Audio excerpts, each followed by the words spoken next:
And now, I would like to invite Tawakkol Karman Foundation's founder, Yemeni activist, and Nobel Peace Prize holder, and one of the most inspiring women in the world, Ms. Tawakkol Karman is coming to stage to have her opening speech.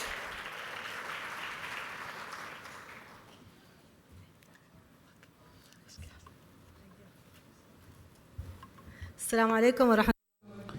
Peace be upon you. In the name of God, in the beginning, welcome all. I would like in the beginning to express how glad I am in this meeting, which I hope that it will contribute to a better understanding and recognition of the crisis and the war in Yemen. It is very important to meet every now and again, to speak and share ideas that circulate around us, the different ideas about issues that we are mutually concerned about. This will help us see things realistically, and we will be more capable to have a vision for the future. Dear colleagues, the more I try to think of a vision for a forward vision or a look for the reality of Yemen after the war, it seems that we need to understand that putting an end to the war is strongly interlinked with having a vision for the post-war Yemen. It is very important to define the end of the war and what are the conditions that when met we can say that the war has ended in Yemen. We need to start after that with the challenges of the day after the end of the war. These challenges are clear, and it's very important to identify them in order not to be surprised by those who messed with Yemen and usurped it in the past wars of the year in agreements that are camouflaged in peace talks to satisfy the foreign powers competing in Yemen and their tools to complete their agendas through these talks or these settlements after the war, and to divide Yemen and to create the statelets that are based on the militia forces.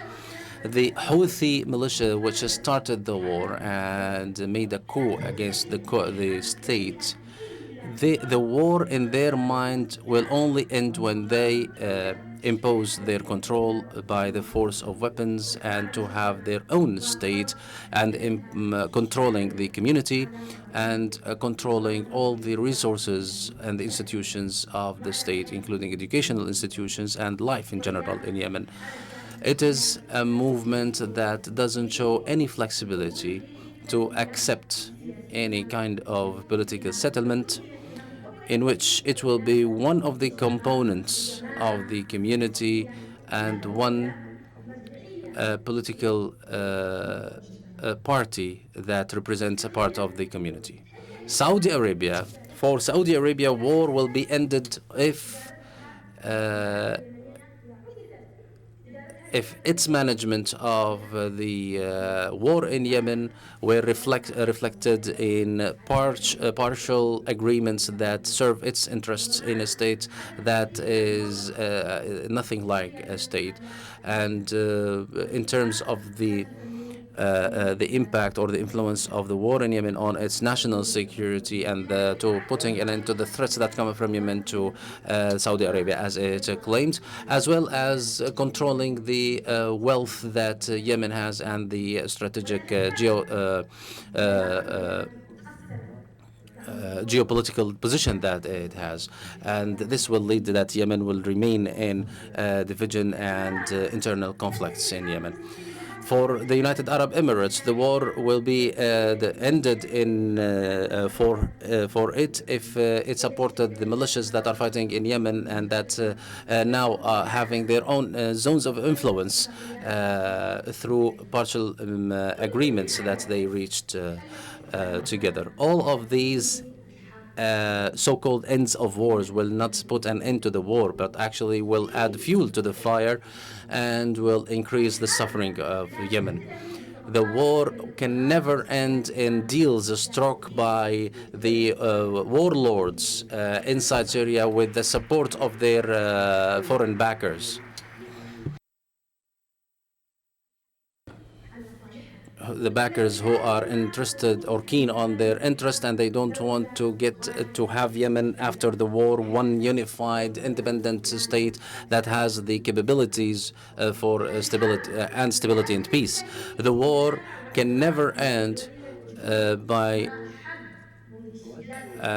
forcing the legitimacy of the warlords to be recognized as partners who will abuse this recognition for their own networks of interests that they have built at the cost of their people and the country and the blood of the Yemenis and their suffering. Any end of the war will be an end if the country has been divided into small parts ruled by militias supported by Yemenis, by the United Arab Emirates and Saudi Arabia. What kind of end of war will that be if we will have chaos in the country, and it will end the republic and the unity and the outputs of the national dialogue and revoke the constitution and the federal state and regions in the country? What kind of an end of war is that if it will lead the Republic of Yemen and the national unified entity of Yemen and the personality of our state that is internationally recognized is lost? These questions are not a prestige or just a kind of luxury that we are doing. The remaining of the custody or the control of other powers means a continuation of the war, the continuation of interest of other countries in our country. It means that the war continues.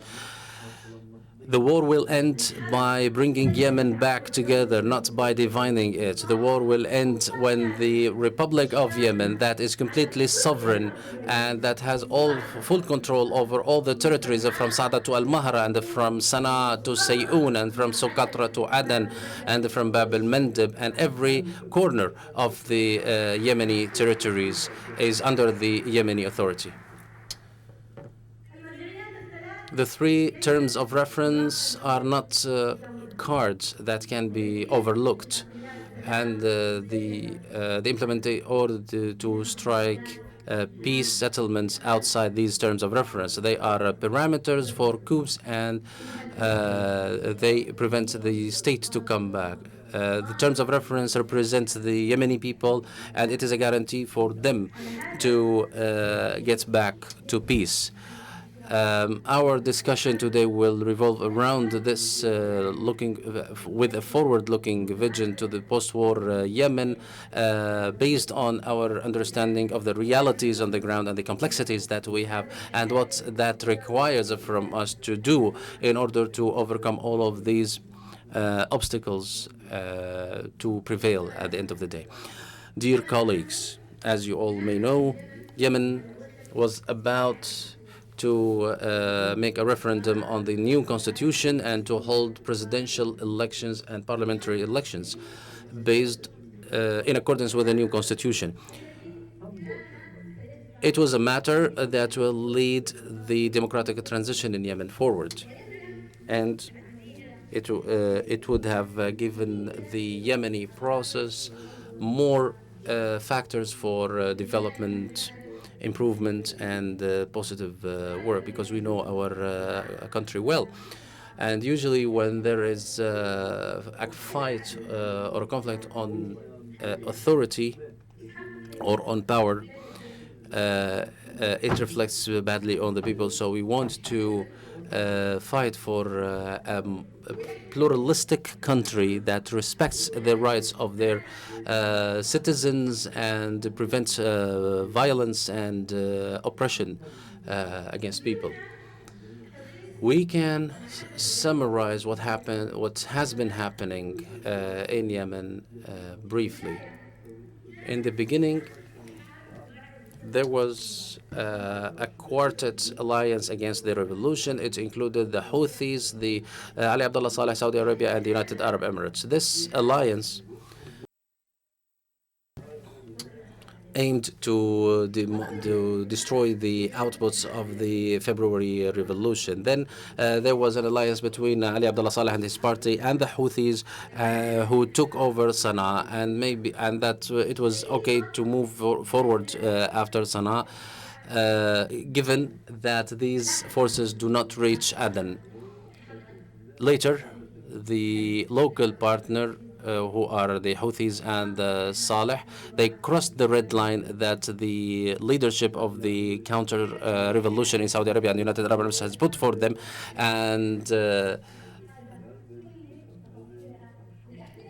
and this alliance were under the control of these two countries, and the agenda of this alliance was put by these powers, and it was not announced, of course.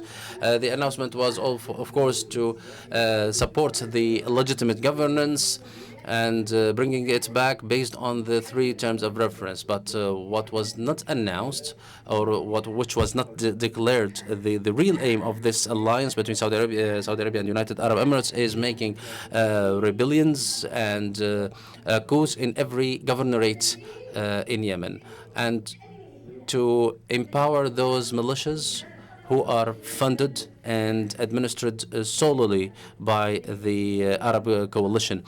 Unfortunately, a lot of people or groups were satisfied to be tools for this coalition, to be tools, to be followers, not leaders. And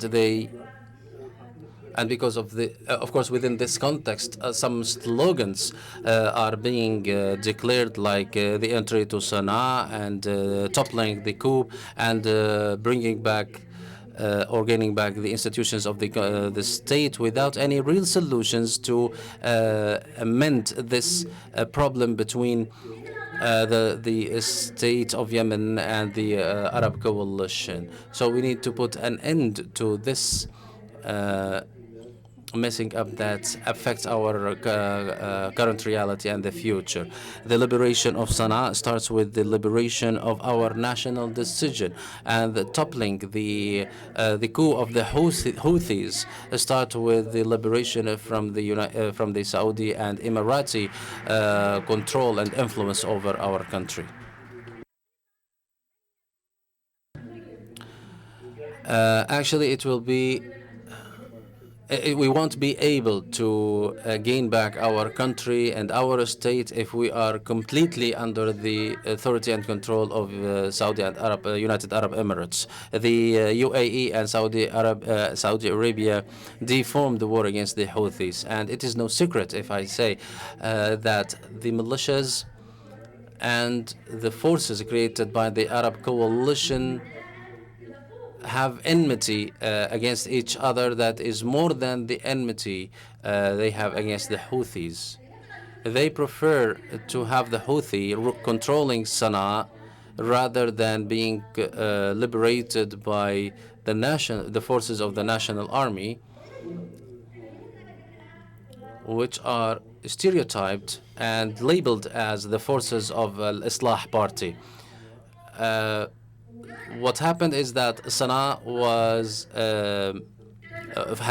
has fallen, and it was supported to be fallen for several interests under the pretext that they are defending it from the forces of Al-Islah Party. Of course, here I'm not defending Al-Islah Party because it is also since the beginning of the war of the coalition, it doesn't have or doesn't own its own decision, and it is working under the Saudis with the transitional council and the elite forces and al-Tariq forces and the different small militias that are being controlled by the occupying forces anytime and anywhere they want, and they moved by the whims and the orders of the occupiers. On the other hand, it doesn't seem that the Houthi militias are any different of those groups that are completely controlled by the Saudis and the Emiratis, because they are playing their role in this war, which targets Yemen as a state, which is a state that is trying to be a democratic state in the world. You can see how the Houthis stopped their war with Saudi Arabia and United Arab Emirates by having a new invasions inside Yemen on front lines that were frozen. This doesn't show, or it shows that there are some kind of settlements with the occupiers, the same way they had the settlement with the Houthis in the fall of Sana'a, and it shows that the reconciliation and the national dialogue, they are lies, and they are just to win time and as red heading. As you all know, Yemen has its different wars on different levels, as well as the growing humanitarian crisis, which made international organizations to describe what happens in Yemen as a catastrophe that is growing bigger and bigger by time. The parties that contributed to increasing the Yemeni crisis, some people try to cover what is really happening in there. For example, they think that not naming the killers is something that is possible, and I assure you that this is something that can never be possible. So the Yemeni issue needs to have the necessary recognition and spotlight. It is not acceptable to keep silence on the abuses and violations that are happening against the state, against the people and citizens who are victims of militias that are fighting, outlaw militias that are fighting on the Yemeni territories. Dear colleagues, in all of this war that is destroying life in our country, there is insistence on reproducing the mistakes again and again. Those who have the political decision and the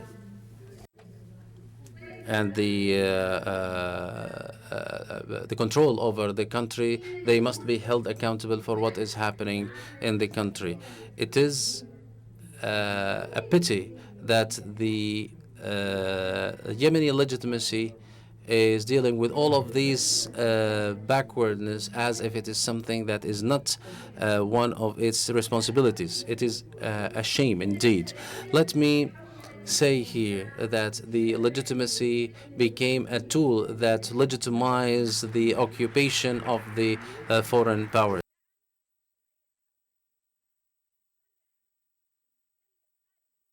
Yes, it is a tool that legitimizes the occupation of the country. Occupation is not a check written without a number. The legitimacy is under the control and influence of the occupiers. The legitimate governance must have its own responsibility to work. So those who look at the foreign and internal occupation, and they deal with them together and deal in the and who fight all of that, they are the only legitimacy that Yemen needs, and they are the only ones that must be legitimate in the country. There is a vacuum in the authority. The decisions that are that are written by the Saudi ambassador and signed by Hadi and his government, they don't represent us or represent any legitimate governance in Yemen. Hadi, in the best scenario, he is incapable of doing anything, which means that he lost his status and his decisions are not binding for Syrians as long as he is constrained and incapable of saying no to the Saudi ambassador rather than anybody who is higher than him. There is no justification for this political incapacity. It means the people inside inside Yemen, the forces that are fighting in Yemen should declare a new legitimate power, national power that fights Hadi and the occupiers and represent the sovereignty of the people, the Yemeni people, and the independence of the Yemen people. This is a call for them to start with this. If they do so, our people will gather around them and we will be recognized in the world and the world will deal with us. This field leadership must not receive any directions or directives coming from Riyadh, even if they are camouflaged with the signature or the call of Hadi. And they must not obey them anymore. They must have their complete independent decision from Saudi Arabia and the coalition. When they do so, they will be legitimate. These are responsibilities that cannot be undertaken by people who are sitting in Riyadh and receiving their orders from Saudi Arabia. Everything that is happening them is destroying and weakening the Yemeni legitimacy and sovereignty and making us weak in conducting our own imperatives. Dear colleagues, this is not a call for despair or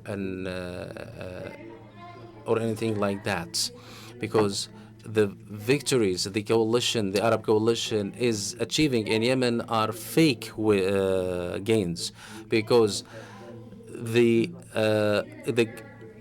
major war of Yemenis is to restore our country from the criminals. This will take place one day, and this occupation will end one day. It is the fight of the Yemeni generations that we will undertake, each one of us from his own position, from his own place. The first step should start with recognizing that both occupations, the internal and the external occupation, have one goal, which means they are enemies of our people and the freedom and of our people and the state of citizenship. And the same applies to them when they are in agreement or in disagreement. This is the fight, our major fight that we will undertake in order to achieve our goals and achieve our state that is based on the rule of law, citizenship, and scientific advancement, and the importance of work. Over the past years, there has been a lot of speaking about peace, but very little work in that regard. However, the dominant characteristic in this field was the lack of the factors for peace.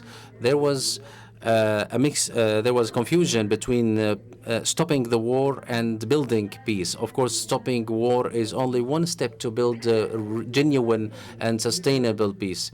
Maybe every now and then you read when people talk about peace in Yemen, about the end of the war and guarantees that Saudi Arabia asks for any peace deal to end the war in Yemen.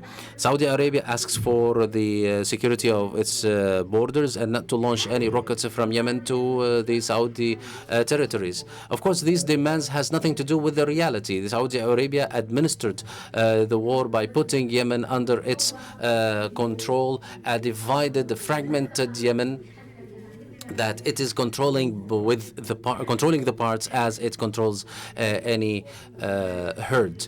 We ask for guarantees from Saudi Arabia to stop its influence over Yemen and commitment to build what it had destroyed in a war that it was party to. But the Saudi borders can never, or the security of Saudi Arabia can never be achieved through bilateral agreements between Saudi Arabia and the Houthi groups, or between Saudi Arabia and the militia of the Transitional Council, or any other militia groups that are non-state groups. Saudi Arabia can never control its borders and its security unless it strikes deals with the Yemeni state, which enjoys full sovereignty. This is the only way the Saudi Arabia can control its security. Borders are not a security barrier. It is rather an agreement between two countries. The borders has to do with the Yemeni workforce who are working in Saudi Arabia and who are affected because of the war. Borders are not from one side, and they cannot be protected by overwhelming Yemen in chaos and stealing its security and sovereignty. Borders cannot be protected through deals that are struck with warlords and agreements that are not bound by the international law. The borders can be protected through agreements between two sovereign states, the state of Saudi Arabia and the state of the Republic of Yemen. And they should be based on a mutual recognition of each country in security, stability, mutual interests, and the good neighboring relations that are built on protecting the interests of each country and each people, not the interests of one side at the cost of the other. The borders between Saudi Arabia and is between the state of Saudi Arabia and the Republic of Yemen, and not between Saudi Arabia and the vacuum in Yemen. It is a border between two states, not between Saudi Arabia and the Transitional Council or the Houthi groups. The borders are there to organize the relations and cooperation and the shared interests, and doesn't allow Saudi Arabia to usurp Yemen under the pretext of protecting Saudi Arabia. Talking about the security of the Saudi Arabia from one part of the side is a stark indicator that Saudi Arabia doesn't want and is not willing to see Yemen as a party that has its own independent entity and its own interests under the pretext of protecting its security and borders. Saudi Arabia used Yemen as an open space for war, for continuing war. The return of the Yemeni state we have seen in the past 5 years is that this is something that Saudi Arabia doesn't think of. So to understand a post-war Yemen, we need to know, we need to have in the first priority to have one sovereign, independent, united Yemen that represents the legitimacy of the Yemeni state and its legal character or legal personality. But the continuation of the de facto forces in Sana'a and Aden, and the continuation of the foreign control of Saudi Arabia or the United Arab Emirates, no matter what shape they take, it means that the war will continue, and it will make Yemen fragmented and continue as such. Any end of the war and building peace right now that doesn't go beyond the small militias, it means that it will perpetuate war and not end war. Nevertheless, we need to focus on that and reiterate that over and over again, because what is being prepared for Yemen and what is being cooked on behind the closed door is something different. So we need to reiterate that over and over again, and we are looking for peace and the end of the war, and to see what do we need to do in the day after and to get back to the state and the social relations that have been severed by the war. 5 years of war and hostilities and sectarian tensions led us here, and it's affected all parts, all aspects of the of life. The partial agreements are perpetuating the war, and it is putting the basic Yemeni issue aside and making Yemen more victimized and people more suffering. There is only one thing that we can do apart from surrendering to the Houthi militias and the foreign occupiers. We can summarize this condition by the resumption of the political process from where it stopped. This process must include disarming all militias and parties, so the Yemeni state can be the exclusive rightful owner of weapons and the only one with the exclusive power to use weapons. And then we can continue with the constitution and holding the different elections based on the new constitution. These are the steps that stopped because of the coup and the war. There are a lot of details that can be researched under this condition, which is considered the core of legitimacy, and it summarizes all the items that are issued in the different international resolutions.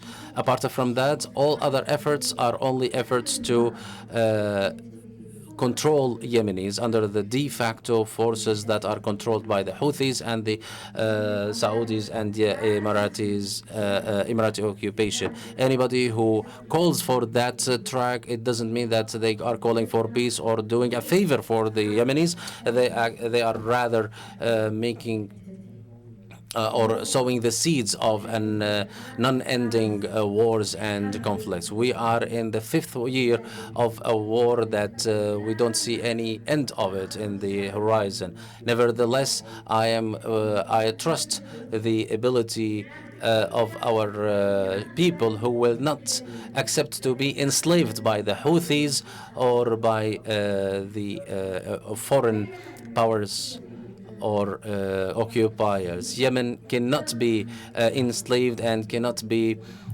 divided, and will never be under the control and influence of Saudi Arabia and the United Arab Emirates.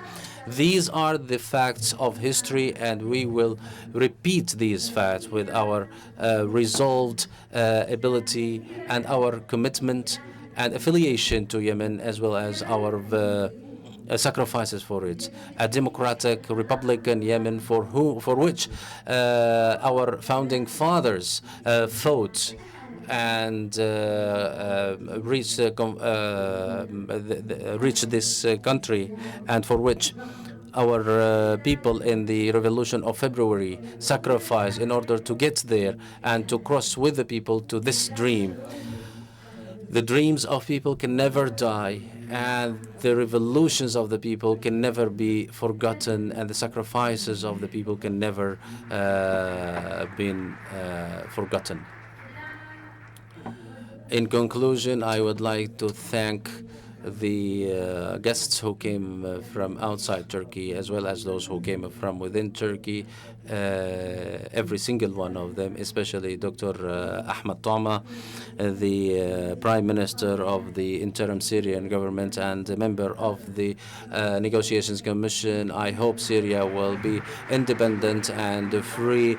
Victory for Syria, victory for Yemen, and for all the countries of the Arab Spring, as well as I would like to welcome the parliamentary members from Turkey, the deputy head of the AK party, and the head of the Foreign Relations Committee within the AK party, and every single one of you with your positions.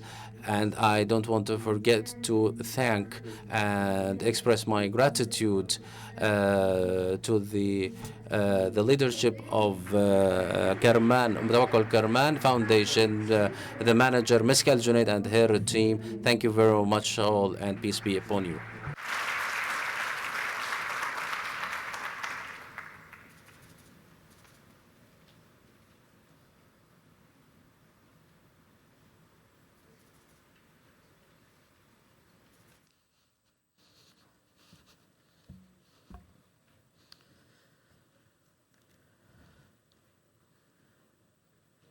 Thank you, Ms. Tawakkul Karman, for this important opening speech for Post-War Yemen, a forward-looking vision conference. Now, I would like to invite Justice and Development Party's Foreign Relations Deputy Chairman, Ms. Tuğba Ercan, to have her speech to the stage.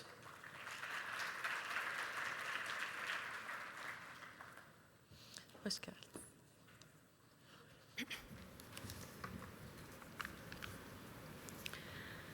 Dear Mrs. Tevekkül Karman, Chairman of Tevekkül Karman Foundation, distinguished participants, ladies and gentlemen, I would like to start by expressing my pleasure to be with you in the opening of the conference with the title Post-War Yemen, a forwarding-looking vision organized by the Tevekkül Karman Foundation. I would also like to thank Mrs. Tevekkül Karman, the chairman of this foundation, for her kind invitation to this important event on behalf of Mr. Cevdet Yılmaz, chairman of Foreign Affairs of AK Party. I also would like to thank the management of the foundation for organizing such a desperately needed and crucial event at this critical period of Yemen with the participation of this esteemed audience and a rich content. Distinguished guests, even though Turkey and Yemen look like geographically two distant countries, they are firmly connected to each other through a common history and exceptional brotherly bonds. The two countries have distinctive relations based on the deep-rooted historical, cultural, and social ties. Yemen and Yemeni people have a special place in the hearts and minds of our people. Two brotherly people have shared joy and grief, happiness and sadness together in the past. Therefore, we have always attached great importance to our relations with Yemen as well as its stability and prosperity. As we shared a common destiny in the past, we see a common future as well. We consider well-being of Yemen as ours. Esteemed guests, Yemen has unfortunately been going through a very difficult period for the last 5 years, struggling with a severe political, security, economic, and humanitarian crisis. As you know, the struggle of Yemeni people in 2011 for their universal rights brought about an unprecedented political change in Yemen. At the end of this struggle, where Nobel Prize winner Mrs. Tevekkül Karman was on the forefront, Yemeni people achieved to launch a peaceful and democratic political transition process, which was shown as a model in the region at that time. However, this process was foiled by sectarian and anti-democratic approach, and the country plunged into a destructive conflict which is still ongoing. Our country supported the political transition process initiated by the Gulf Cooperation Council as well as National Dialogue Conference. In the face of the emerging disputes, Turkey called for dialogue, reconciliation, and respect for the legitimacy. We also emphasized that sectarianism is the greatest danger for our region and holy religion Islam. Today, we continue to stand behind our views. We keep our commitment to the independence, sovereignty, territorial integrity, and unity of Yemen, which are the principles also enshrined in the relevant UN resolutions. Turkey believes that lasting peace and stability in Yemen is possible only through an inclusively negotiated political settlement on the established parameters. In this context, we support the ongoing efforts of UN Secretary General's Special Envoy to Yemen, Martin Griffiths' efforts to resume the intra-Yemeni negotiations. We believe that the Yemeni parties are able to solve their problems if they come together with a sincere will and sense of responsibility for the future of Yemen.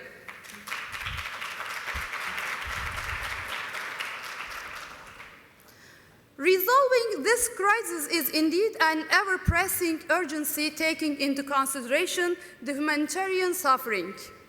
It is also important for the security and stability of the entire Gulf region. We are confident that Yemen, where the most ancient civilizations came to life, different faiths lived together in harmony for ages. Continents and seas meet, as in Turkey, will leave these difficult days behind with the wisdom and unity of their people. In this period, we will continue to stand by with our Yemeni brothers and sisters.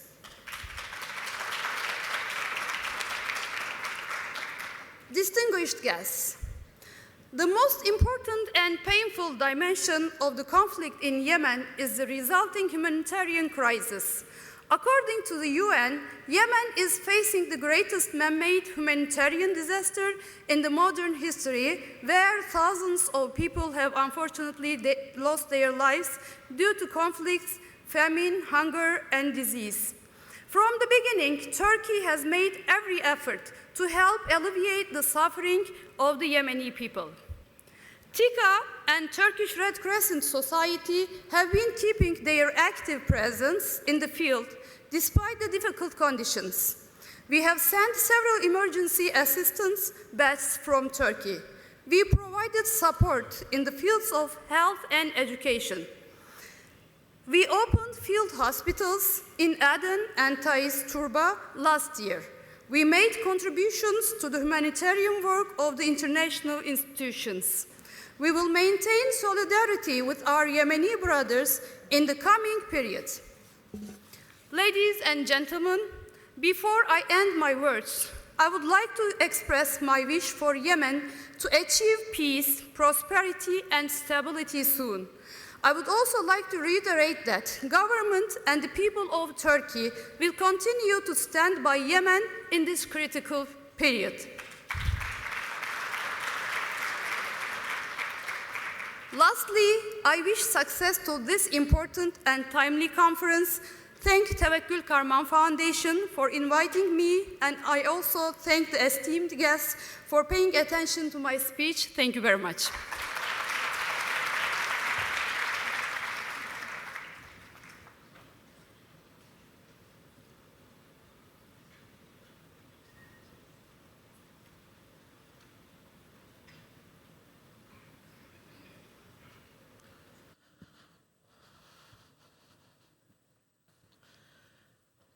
Thanks to Ms. Ercan for her speech.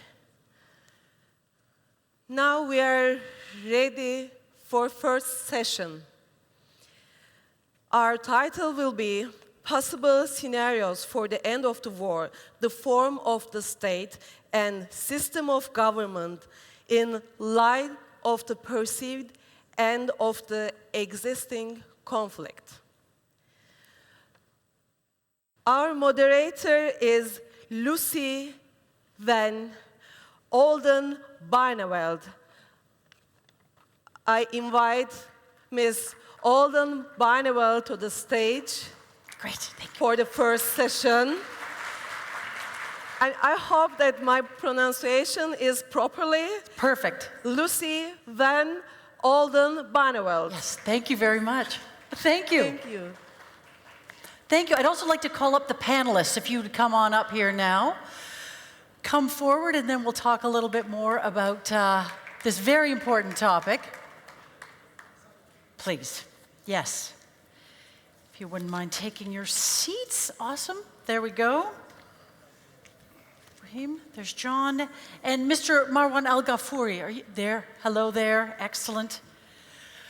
Thank you so much. Before we begin, I just have to say, listening to Tarwakal Carmen speak is just so incredibly moving to hear a leader who is so fearless and passionate and just an inspiration, not only for women, for Yemenis, and global citizens who care about peace. To be here listening to Tarwakal Carmen was just such an honor today. Thank you so much for that. Everybody, please, a round of applause for just an incredible woman. Yes. So I'm very happy to be here this morning as moderator. My name is Lucy Van Olden Barneveld, and I'm a journalist in Ottawa.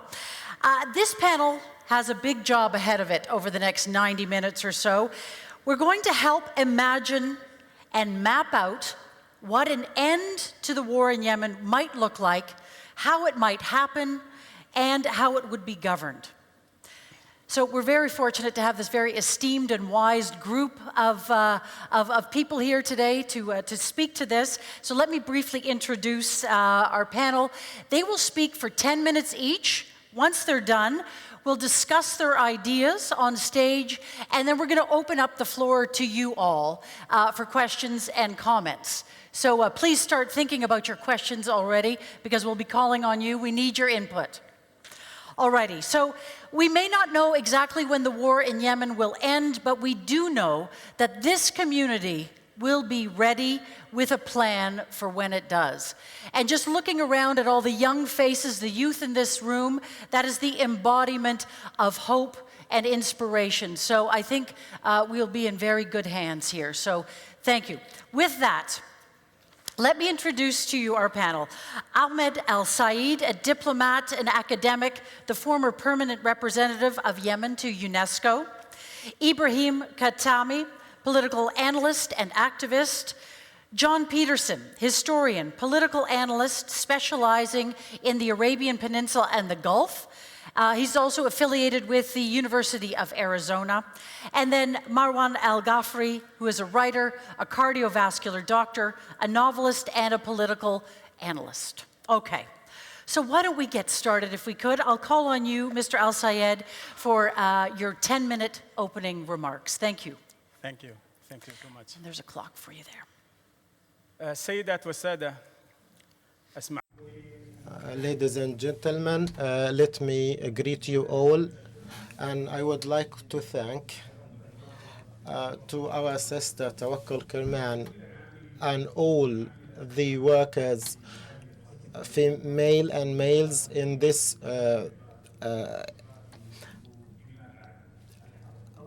post-war Yemen forward-looking vision.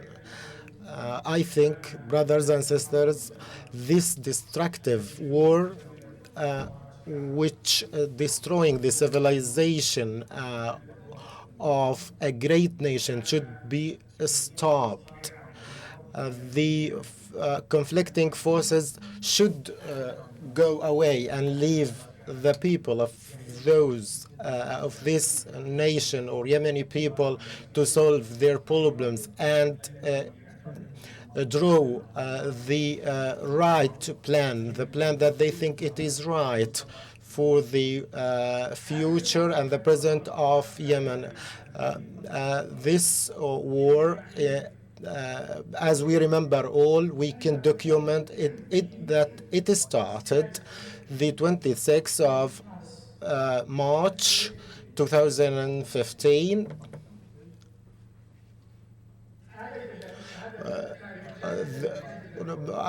This date nobody can doubt about, But as all know, wars don't start in days or certain days.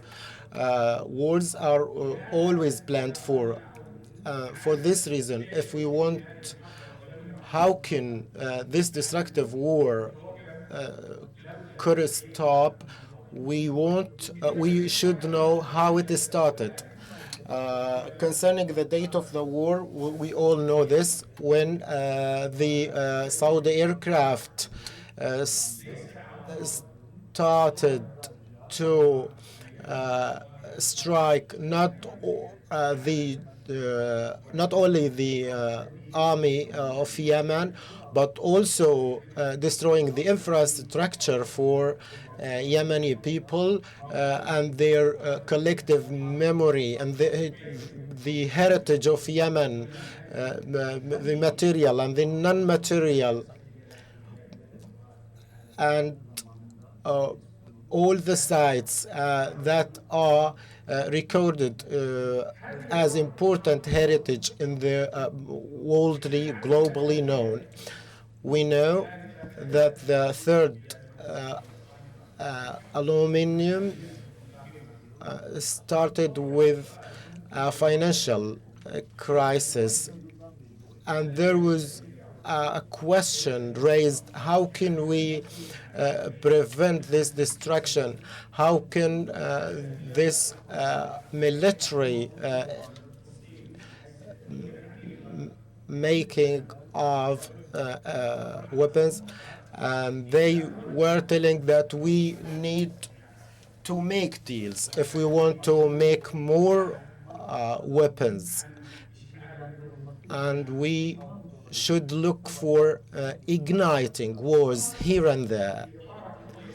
And on the way for planning all this, I'm not talking about conspiracy. This is not, but I will try to put in front of you certain stages, the stages of preparing for this war. You all remember the visit that Amir Prince Abdullah bin Abdulaziz, when he visited Yemen 2001, then Prince Sultan visited Sana'a 2006, and during this period, with the dictatorship of Saleh and all his power, and I confess in front of you that Ali Abdullah Saleh made the Yemeni people very poor, and he made security and military institution, but it wasn't for fighting against occupiers and the enemies of Yemen.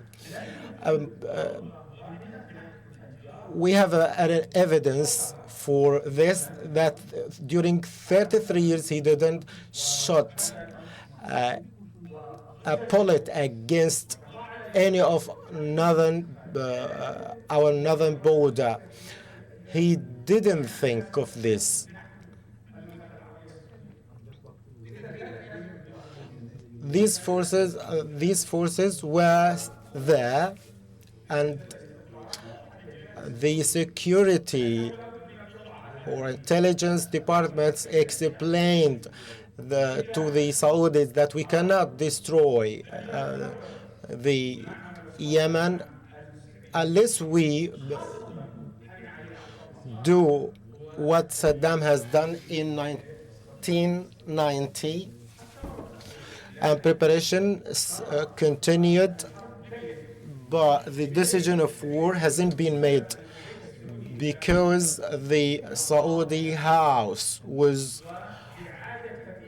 about rebuilding the inner house of Saudi, and we know that United Arab Emirates sold an idea to the Saudis, and they tried to change from the successor of power from brother to brother to brother to son. Abdullah's prince efforts didn't succeed, and his son also didn't have a charisma or personality to achieve the process. And again, power was given to an ignorant person, to this lull son of the king. And it's been said to him, if you want to go to the throne or take the throne in Saudi, you have to be a very strong person.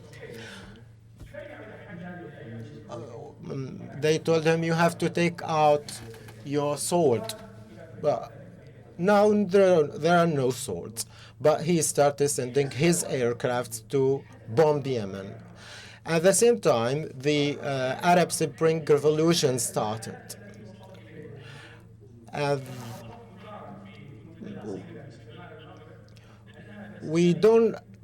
am not about to talk about the results of these Arab Springs revolutions.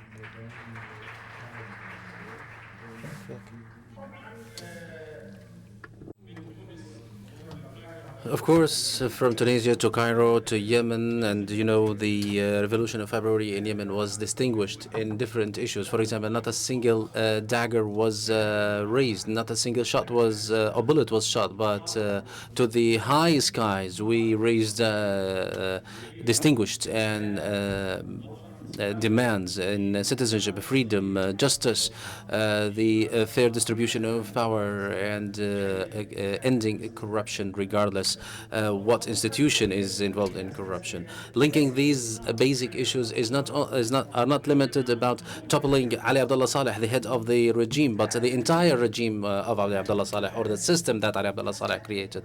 Of course, these principles scared the neighbors. How can't we expect that the largest neighbor will be scared when they hear these principles and they will remain silent? Of course, it didn't stop in the 26th of February or the 14th of October or in the unity of Yemen. All of these points in history, they were fought by Saudi Arabia, and this means that they tried to bury the revolution of February since day one, and that's why came the so-called fair power sharing, and Hadi and his team, and the main system, or the main concern for the Gulf system became who comes after Ali Abdullah Saleh, and not mending the regime of Ali Abdullah Saleh. So the revolution was buried, and these principles or demands that came as a result of the revolution were buried, and we reached where we are today. Of course, we understand that there are negotiations every now and then, but those who made the decision, of course, are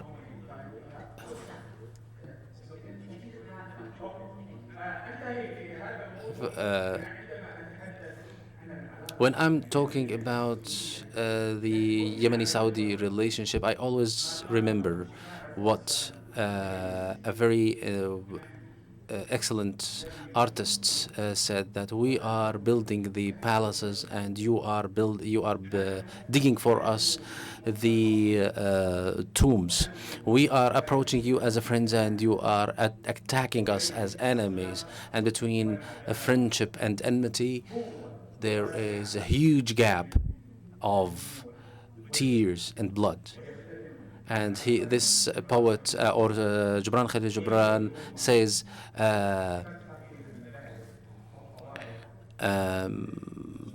damned is a nation that has a lot of schools of thoughts, but has no religion. Thank you. That was a great way to start, to lay out the groundwork for us, so we know where we're heading. So let's turn it over now to Ibrahim Katani. So, Assalamu alaikum. First of all, I want to thank the Tawakkul Karman Foundation for the invitation, and I want to thank the organizers. I want to thank Tawakkul Karman and Ms. Junaid and all the organizers. And I'm happy to be among here among fellow citizens, Yemeni men and women, and all guests from across the region and internationally speaking. I want to take it from here forward, thinking about the future. First of all, when I read the title, Post-War, many of us were discussing, well, first we need to end the war in order to actually think about the future. But I think what Tawakkul also mentioned in her introduction is that we need to come up with a strategy. We need to imagine the future of Yemen. We need to look forward. We need to stop talking about the past and about the history and to start thinking about creating solutions for what the Yemenis want. And I think that started with the Arab Spring. As you know, the Yemeni people came out in millions during the Arab Spring and the 2011. And the main demand was to establish a democracy. And this is exactly what we want going forward, is that the people who led the revolution peacefully, given that Yemenis have more weapons than its people, were able to come up with the most peaceful revolution during the Arab Spring. And so we need to capitalize on that. I think one of the most interesting things that happened right after the revolution is the national dialogue, where Yemenis from all walks of life were able to come together and discuss the future of Yemen, including all parties that were part of the war now, and also the people that were looking to establish a democracy. And I think that was a really important thing to capitalize on. The outcome of the national dialogue, that created a roadmap for Yemenis. And it's not perfect, that it's some flaws here and there, but I think this is what we need to come up with in terms of what kind of system we want going forward. And so the scenarios that we're talking about here today are three. One, that would reward the war criminals right now that are fighting in Yemen some sort of power, and that's, I think, the vision of the UN and the international community when they're talking about bringing parties together. Basically, they bring in warlords together and able to control the country, but also at the same time that initiative is supported by the Saudi and UAE-led coalition. Then you have the other vision where we're talking about dividing the country between the southern separators backed by the UAE and Saudis and the Houthi militias backed by Iran. And the third scenario is what the Yemeni people want. And I think we need to think about the Yemeni people wants, because the first scenario will be basically recycling war and violence, and we want to stop that. Yemenis want to put an end to stop the war and violence. So the only thing that we can come up with, if the international community is serious about helping the Yemeni people, is to establish a representative democracy, a system that is by the Yemenis, for the Yemenis, without any foreign or international interference in the political system in Yemen. And I think the roadmap is clear on the outcome of the national dialogue. And what we need from the past, and the reason why the revolution started, is just because the system in Yemen was completely centralized, with one man, one tribe control everything. And that's what led to the movement in the south and what led to so many different grievances even in Sada and elsewhere, because Yemeni people didn't have equal access to the system and to justice. And so we need to look forward and how to come up with a system that would actually be decentralized, would allow Yemenis to achieve their goals of freedom of speech, a great constitution for all people, will everyone have an equal access to the system. And the only system that would work going forward to stop war, to stop violence, and to make sure Yemen is put on a path toward democracy is a federal system. And the federal system not based on what the outcome of the national dialogue. Remember, and the outcome of the national dialogue, they divided the country among 6 regions, right? And those 6 regions were actually based on identity, going back naming the regions based on former kingdoms that were actually fighting each other. we need to go forward. We need a system. I think the best system for Yemen would be the system like the United States of America system, where we have a federal government and the local states that control their own autonomy and have access to exact power and the share of wealth. I think that's the only system that is going to work going forward. But if we keep talking about bringing people together without the dreams and aspirations of the Yemeni people, we only cycle in war. We only going back to the same exact thing. So the only system that going forward is a representative democracy. Yemenis is not going to let any militias or any group or any foreign interference control the country going forward. We might be in a war for a while, but at the end of the day, we know what happened back in the 60s. The Yemenis came together, even though there were some conferences what they called the Khamr Conference, the Harad Conference, and the Jeddah Conference, between the imamates and the Republicans that led the revolution. But we know at the end of the day, the Republicans went back to their people and led the revolution that end once and for all the imamate system. So now, going forward, is that we need to think about what the Yemenis want, not what the Saudis, the UAEs, or the international community. It has to be about the Yemenis and for the Yemenis. And the only thing that we need to do is to come up with a federal system that ensures each state have autonomy, has access to their own resources, and make sure that our local governments all across the country exactly like the US system.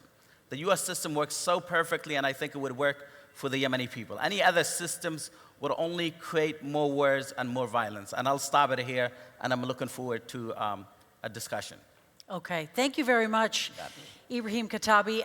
That is a great place to start, and we're going to look for more specifics when we get into the discussion on exactly how you make that happen, right? Because I think that is the challenge.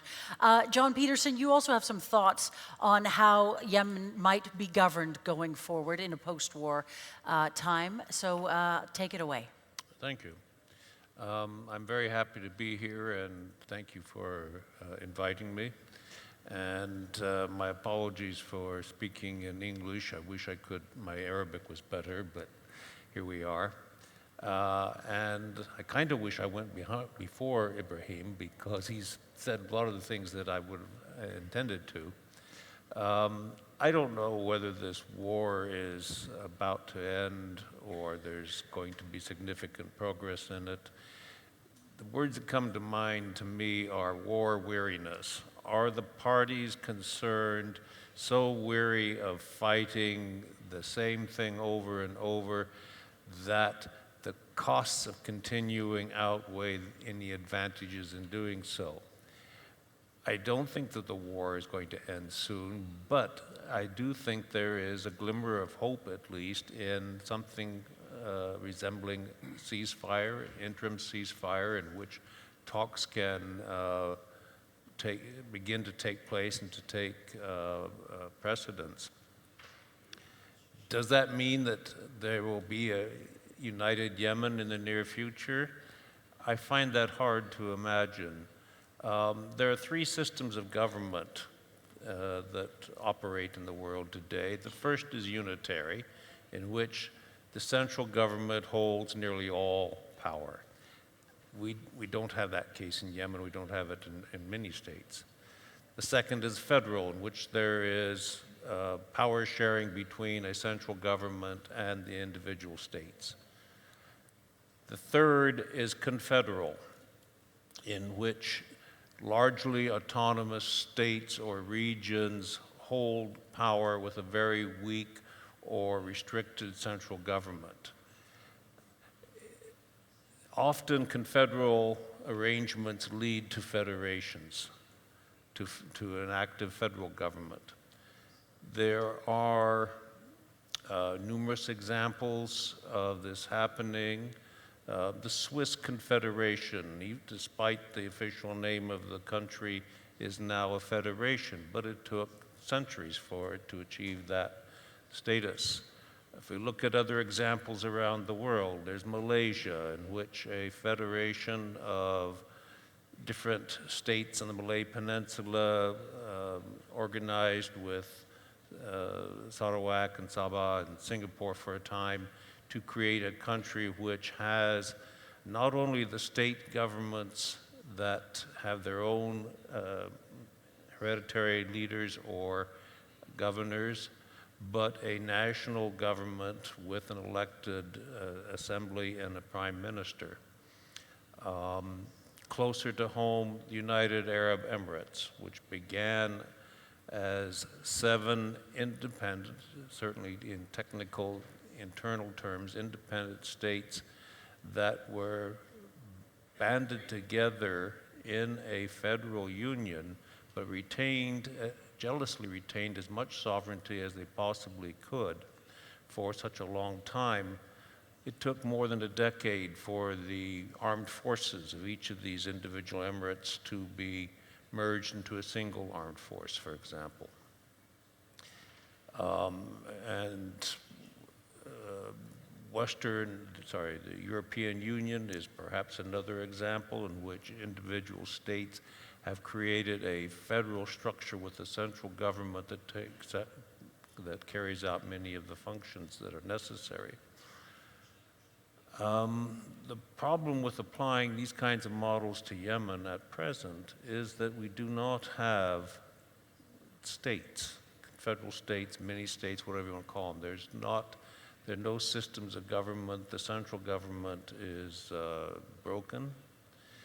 Let me offer a different approach called subsidiarity. Subsidiarity grows out of Western social thought for more than a century. It's been adopted as a principle of the European Union.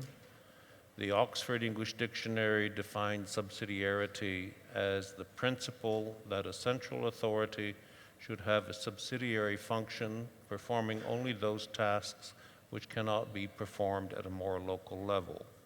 In other words, in political terms, decentralization. That perhaps there is scope, once a ceasefire can be achieved, to create perhaps a national conference, somewhat along the lines of the National Dialogue Conference, to have representatives of every party concerned, not just the warlords, not just the Southerners of various groups, but of tribes, for example, and particularly the cities, Sana'a, Hodeidah, Taiz, of the popular activism that brought down Ali Abdullah Saleh, an emphasis on carrying out functions at a local level first, and then consolidating those functions, a role for a central government that is constituted not under the present leadership that the Saudis have a vested interest in protecting, but one that perhaps has at least a titular head of someone who is highly respected and neutral, perhaps a Qadi Abdurrahman al-Iryani for the 21st century, in order to begin by discussing the particular requirements and the functions that need to be carried out at the very beginning, and with the emphasis of doing it on the local level. And I look to the example of the local development associations in the 1970s, in which that kind of initiative was taken by people individually, individual groups, and carried out. Perhaps the best model in this case for Yemen would be Somalia. And right, Somalia has gone through 30 years of strife. It has largely been classified a failed state, but there are indications that it is now approaching perhaps a fragile status. An interim constitution was adopted in 2012. A federal government was established in 2013, a federal government that shares functions with a number of constituent states, not all of them. Somaliland and Puntland are not part of this yet. But functions are beginning to be carried out. For so many years, Somalia was in arrears to the International Monetary Fund and could not get outside assistance, and that is changing. Western diplomatic missions have returned to Mogadishu for the first time. These are initial steps that can, in fact, produce results. Okay, John Peterson, thank you very much for that. Also, very thoughtful comments about what happens next. And I think in our discussion, again, we will get to some more of the specifics on how, in fact, to get there. We're going to hear finally now from Marwan Al-Ghafri. Thank you very much for coming. And so whenever you're ready, please, thank you very much. Go ahead. I got common kind of coronavirus or no, absolutely not. قبل 2500 سنة قال بوذا 1500 years Buddha said the solution for our problems is in better understanding for this problem. We are approaching to a very big crisis. I am going to say some generalizations. They are not facts. For example, the revolution at the end of the day led to destruction of the state. Revolution led to revenge, and then the revenge led to the destruction of republic, and then this also led to the destruction of the nation. And this is very important point. We know that in stable states, then the people can come to the street to fall down a government.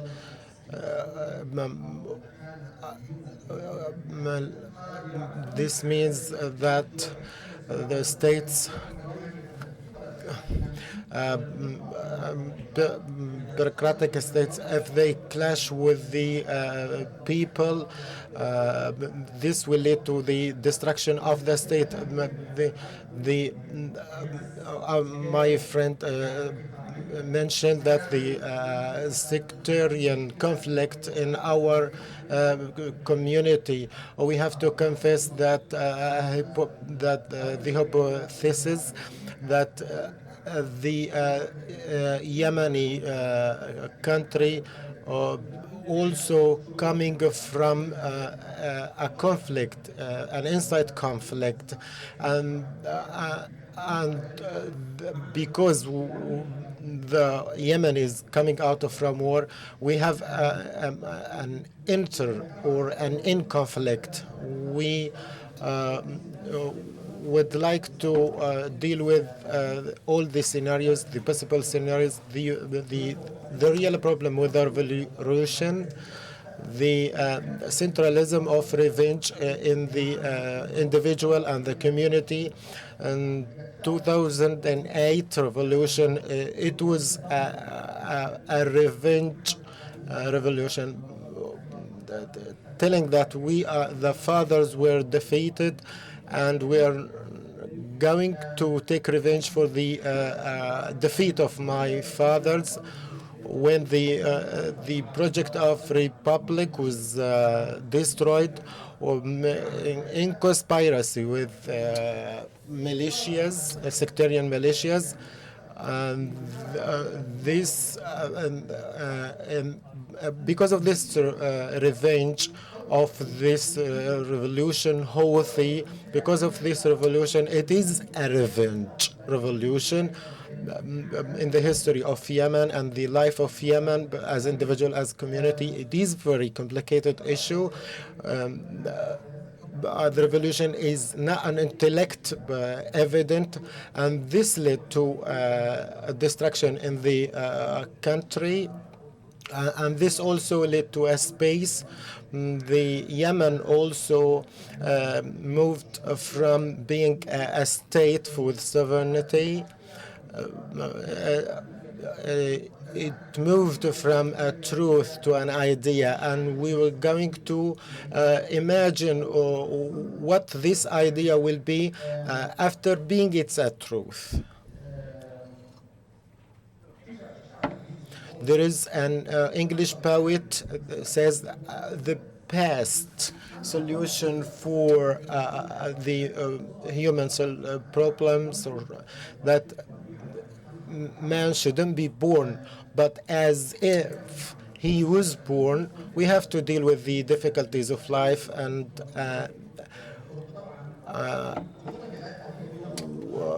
regarding post-war Yemen, there was also, in the history of Yemen, there was a war and after war or post-war.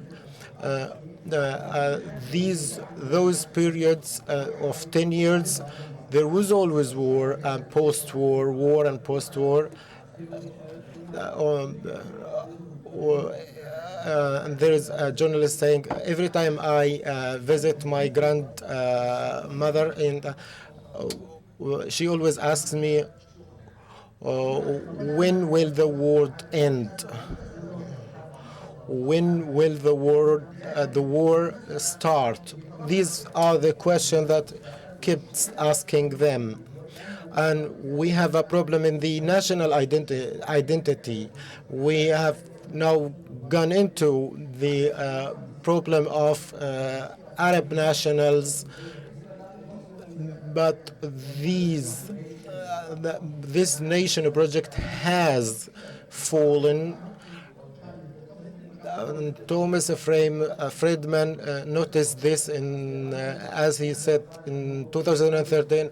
It is that the only mission of the Arab dictator is to destroy any other opponents to him, and this happened also in Syria.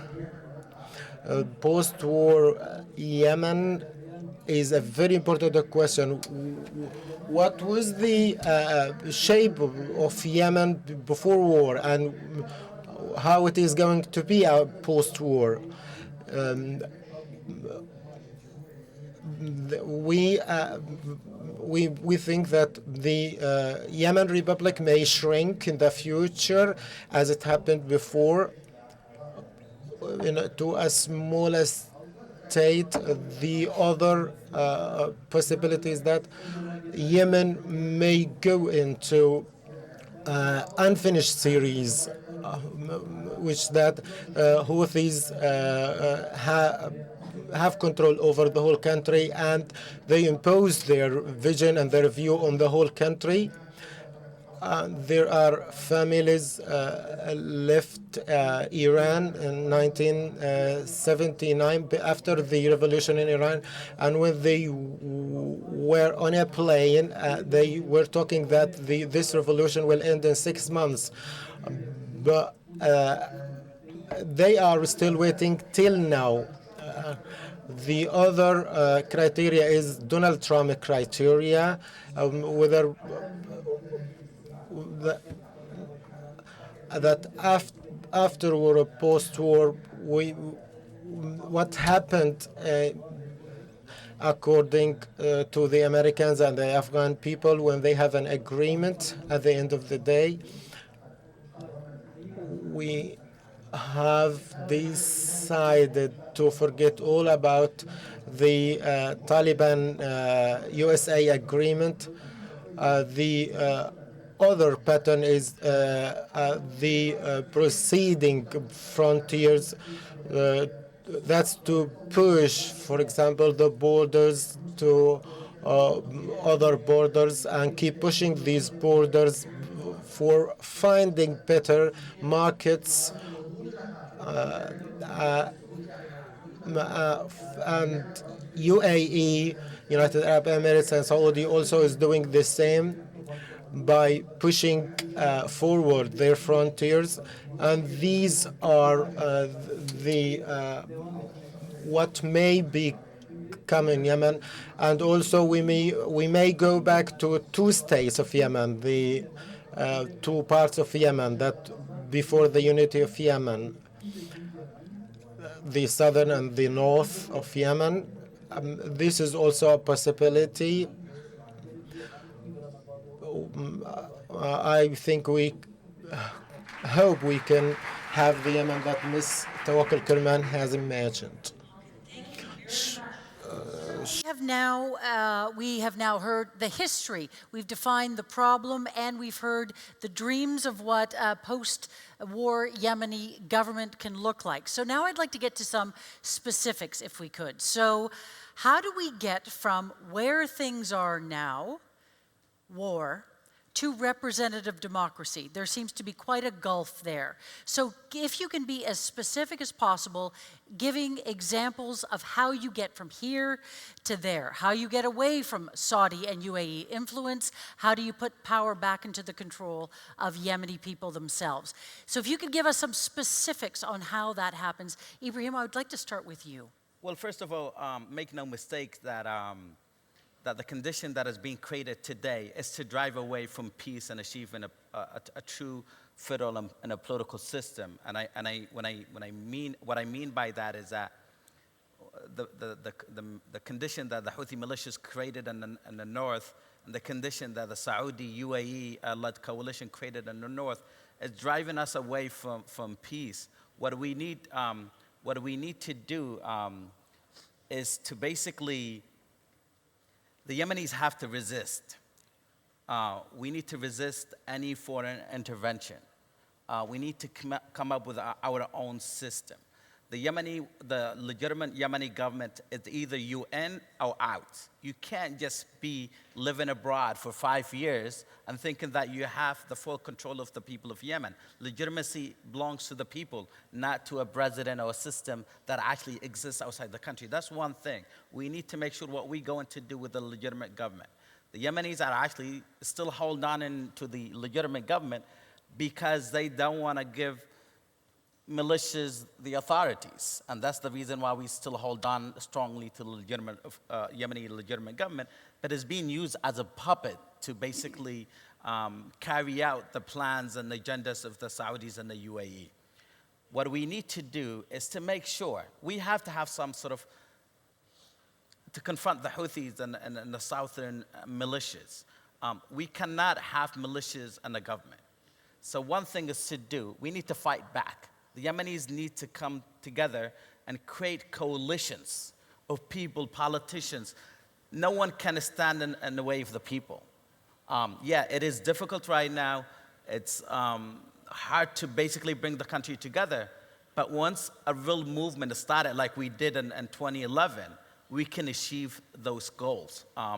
We need some sort of a good movement that resists the status quo, that resists the foreign intervention, that resists the Houthi militias. Now, if anyone thinks that might be difficult, of course it's difficult. If you want to achieve democracy like Europe, like the United States, there is a price tag to that. So we need to fight going forward. We don't need to listen to what the conditions right now on the ground. The reason why they're creating these conditions and supporting militias is to make the Yemeni people, and blockading the country, is to make the Yemeni people accept the status quo and be like, oh, we basically need to accept whatever the international community imposes on us. And we know what they're looking at this point.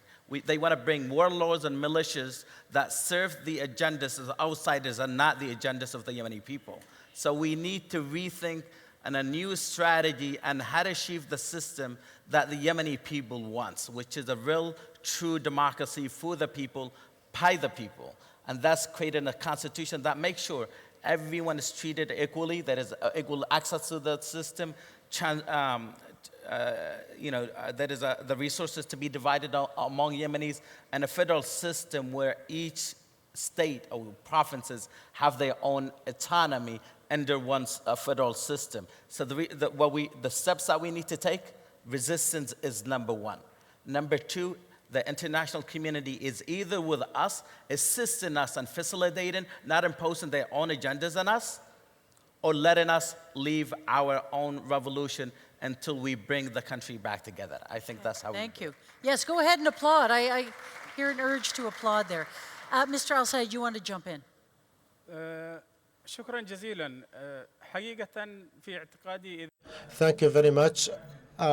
If we're gonna bet on Saudi and the Saudi government, we're not gonna come to an end because this legitimate government is like a puppet, and the legitimacy and the people of law knows the legitimacy government has two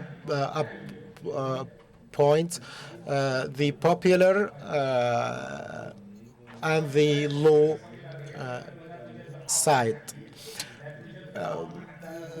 For example, Hadi doesn't have a popularity or a legitimacy. If we take into consideration the law point of view, we don't have this also for Hadi government. We should go beyond this, what we have, in order to get to the future. The Yemeni people, despite all their differences concerning their religion and their policies, they all agree on main issues that the dictatorship has ended in Yemen. No go back to dictatorship, and centralism also made the Yemenis very undeveloped people. We need democracy, we need rotation of power, federal government. The federalism, people differ about this. Me especially, I prefer 2 provinces, or at most or maximally 3 provinces. We have heard last that there is a province looking for a seaport. The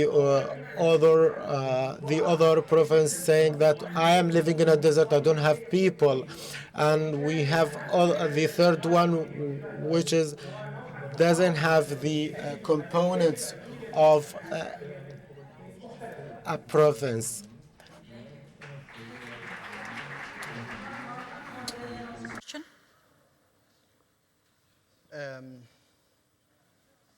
مشكلة هذا الخطاب على أهمية. The problem of this issue, though important, is that it speaks about solutions for the people.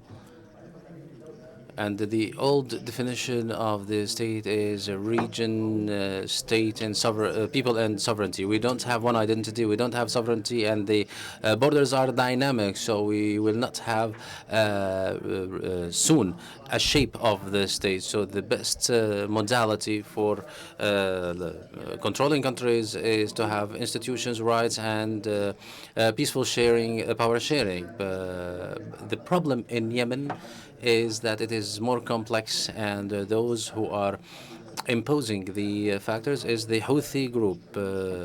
This is a strategic exchange in the core aspect of the problem. In the past 10 years, we used to say every single Houthi is an armed Houthi. Now we have a new reality, which says that the Houthis now have people, which means it's not necessary that any Houthi is a fighter. Now we have a new reality, which says the Houthis now have their own state with its borders. These borders are changing, but there is a system governing that state, and there is an implied recognition of the international community. There are defaults in this issue, but it can be solved later.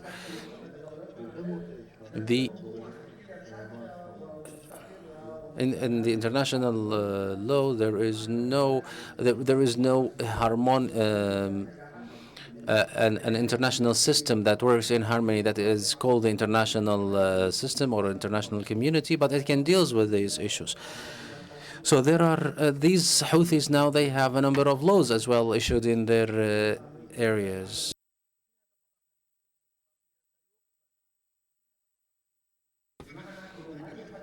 So now, who defines the game in Yemen is the Houthis, which became instead of a group and the Houthi state now.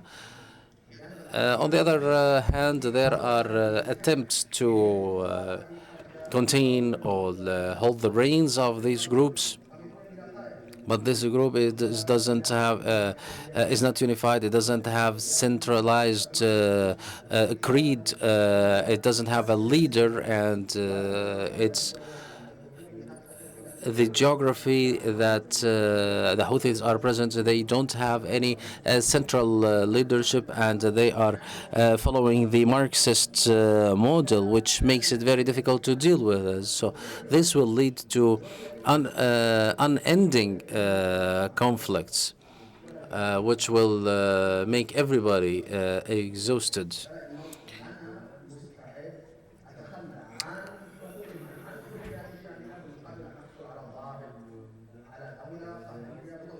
Usually, there is a saying in Yemen says that, for example, if I have a corner or an inch in the country, it is good for me, which means people can concede their rights and their freedoms in order to get to that inch. Very much. We're going to open it to questions in just a moment. There are so many. I just want to quickly ask John one question before we get to the audience. How do you think how the war ends will determine how the country is governed? You know, whether there is a military resolution, a negotiated settlement, will that have an influence on what the opportunities are to form government post-war? Yes. Yes. Can you elaborate?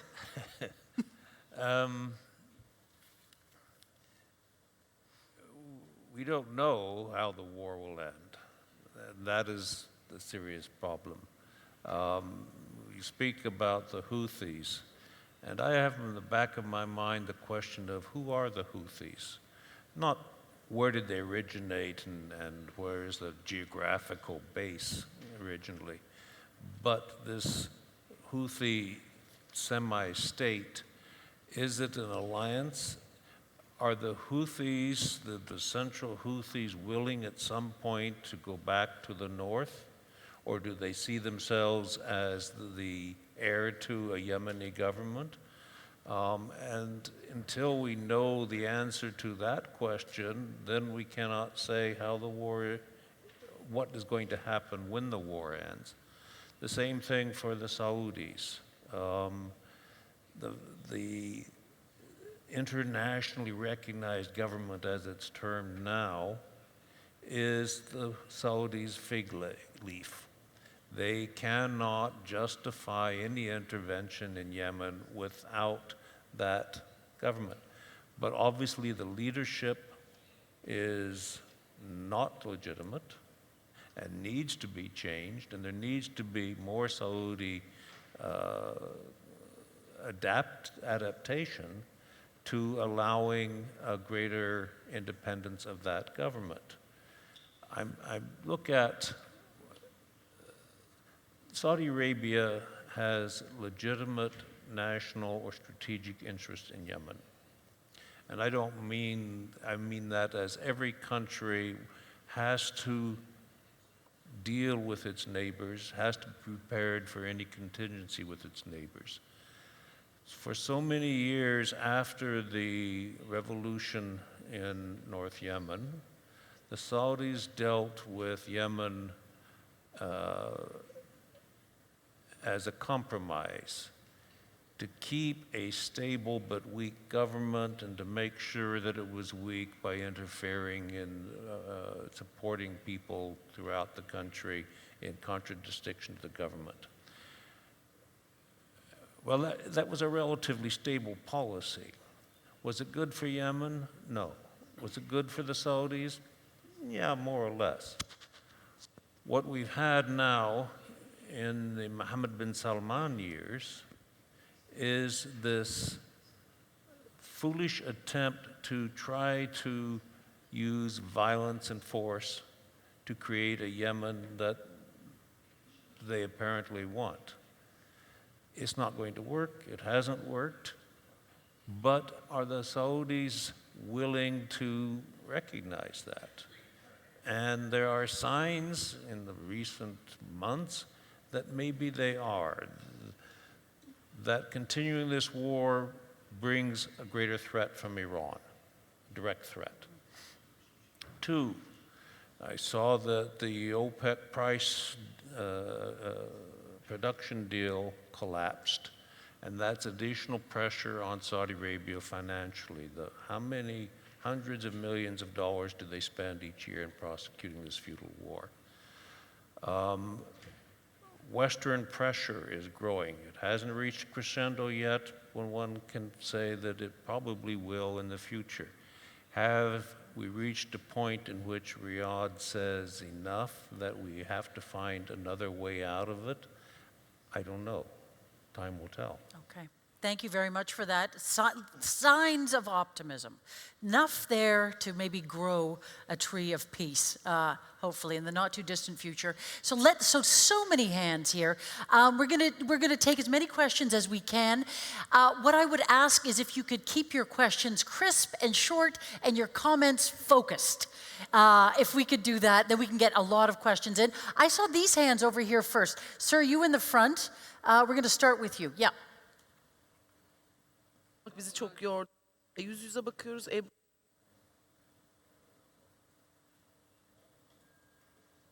Almadı, geldi ama. Yes. Yeah, it's working. Bismillahirrahmanirrahim. أولاً First, I would like to thank Tawakkul Kurman Foundation for this important meeting.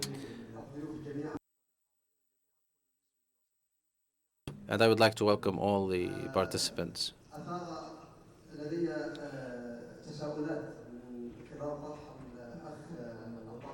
After I listened to the Dr. Mr. Marwan Ghafouri, I had a lot of questions in my mind.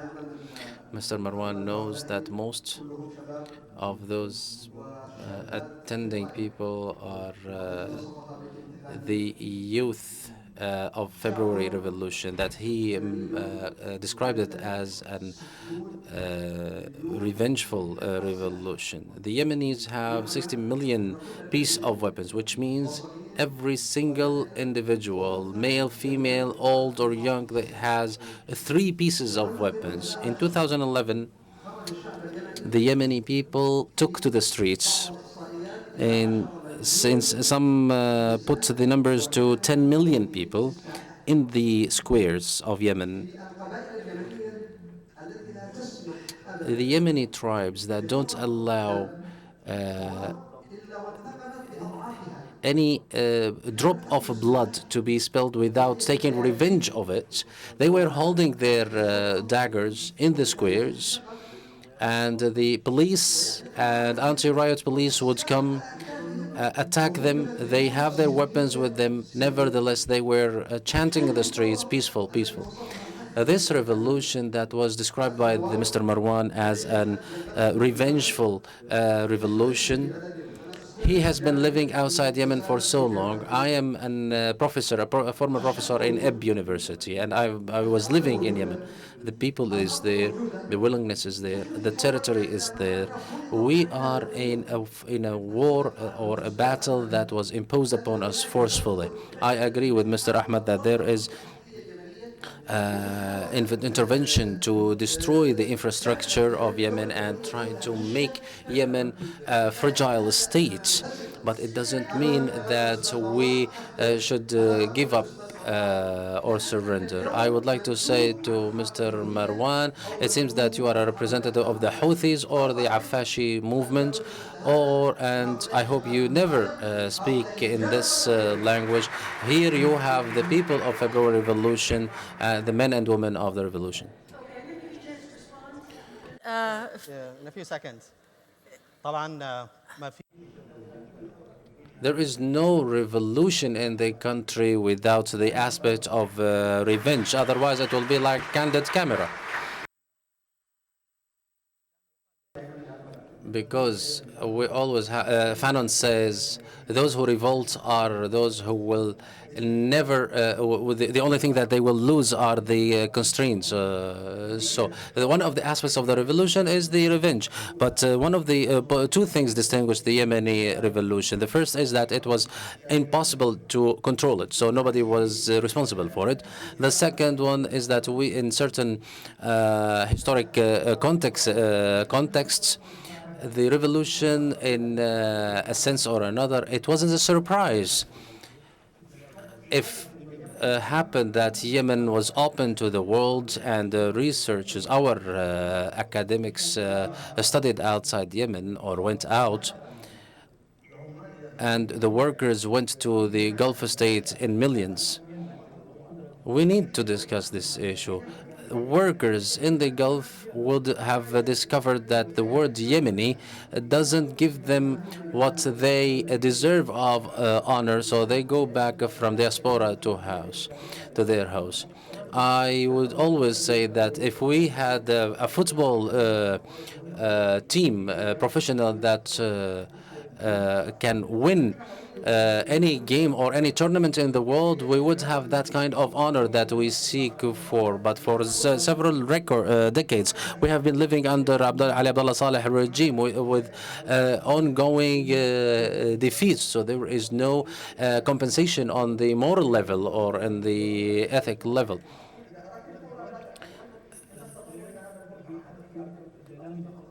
In 1995, there was like what happened in the Kuala Lumpur towers. I know, Ibrahim, you wanted to get in on this I just want to add one thing. I think there is a difference between revolting and revenge. When you revolt against the injustice for the betterment of the future of your own citizens. And when you revenge, it's actually that's based on hate and going against the other groups. So there are two different things. What the Yemeni people are doing are revolting to create a better system against the injustices. They're not revenging. I think what the group that are revenging right now are the Houthis, Saleh's groups, and the separators. They have a different aim. They want to create their own system to serve the elites, not the Yemeni people. So there's يعني بالعربي في فرق بين الثأر والثائر والثورة. الشعب اليمني يثور من أجل بناء دولة. So he's repeating the same in Arabic. We want a Yemeni state that doesn't revenge. The word revolution is coming from all the Greek revoltio, and it means to turn around, and that's the origin of the word, the etymology of the word. Discussion now. I think this is probably a little bit of a tangent to what we're trying to talk about, and we can discuss this off the stage. So I'd like to continue on with discussing systems post-war Yemen. Yes, this lady right here in the red and pink. Assalamu alaikum wa rahmatullahi wa barakatuh. My question will built on the speech of Ms. Tawakkol Kurman, and I hope the panelists can answer my questions. Ms. Tawakkol said that we need to move and find solutions for the future, including having field leaders who feel for the Yemeni people, and this is the most important point that was said today, because the political a group that is working in Riyadh has proven a failed work after 6 years, or we are coming into the 5th year of the war.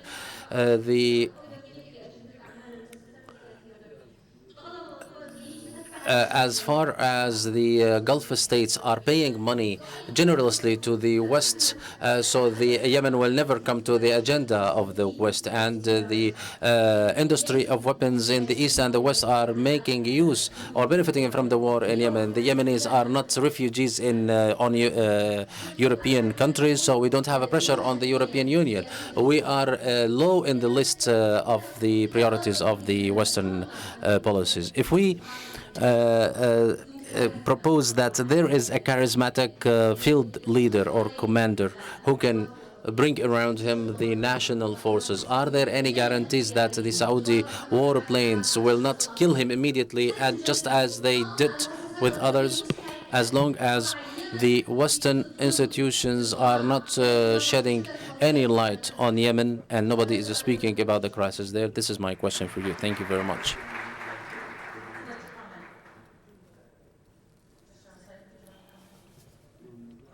Thank you for your comment. I think that was very valuable to the overall conversation. So thank you. We'll keep the comments and the questions coming. Let's go to the middle here. Yes. Yes. Yes, go.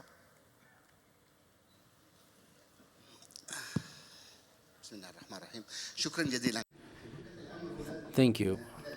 We need to recognize that in 2011 or in all the Arab Spring revolutions, some people were revolutionists and some of them were, they took to the street for revenge. Some people revolted for peace, justice and dignity for all people, and some people took to the street to revenge for their own selves because they didn't find an opportunity with the regime or for their own interests. So those revengeful people, they changed the tracks later when they found their interests with the counter-revolution, or they wanted to approach the counter-revolution to benefit from it. The Houthis, for example, were revengeful. The southern movement were revengeful, and they changed the tracks when they found their opportunity with Saudi Arabia or United Arab Emirates, and they became part of the counter-terrorism against the people. So we need to recognize that there are people who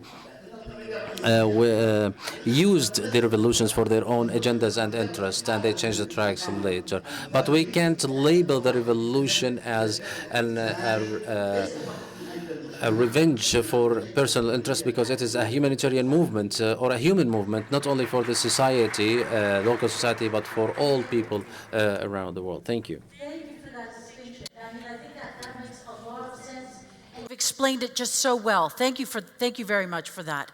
To get us back on track here. Yes, there's a young man in the back there with this very enthusiastic hand up in the air. Yeah, right there. Oh.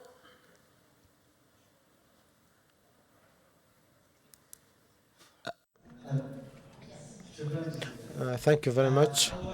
First, Mr. Marwan, the revolution wasn't a revenge. If it were revenge, we would have given this bullet to Mr. Abdullah Saleh. The second point I want to evoke, the post-war Yemen, but I think that because the problem is very complicated, we have stopped at the war. My question, what we bet on that the South will go as it is now to the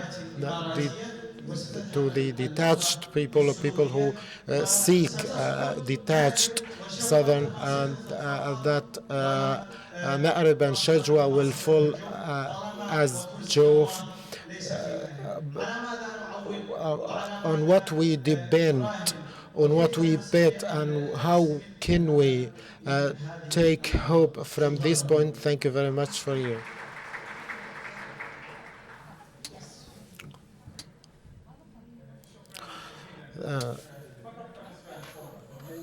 Thank you very much. As you all know, concerning February revolution, all revolution, there are people, infiltrators, and the people who are looking for their interests. I'm sorry because I have some medical issue, but I beg you, don't distort this revolution. This was an outstanding revolution in everything, in everything, in its targets, in its ways. I beg you not to distort this revolution. I think the problem is that the 10 minutes a problem.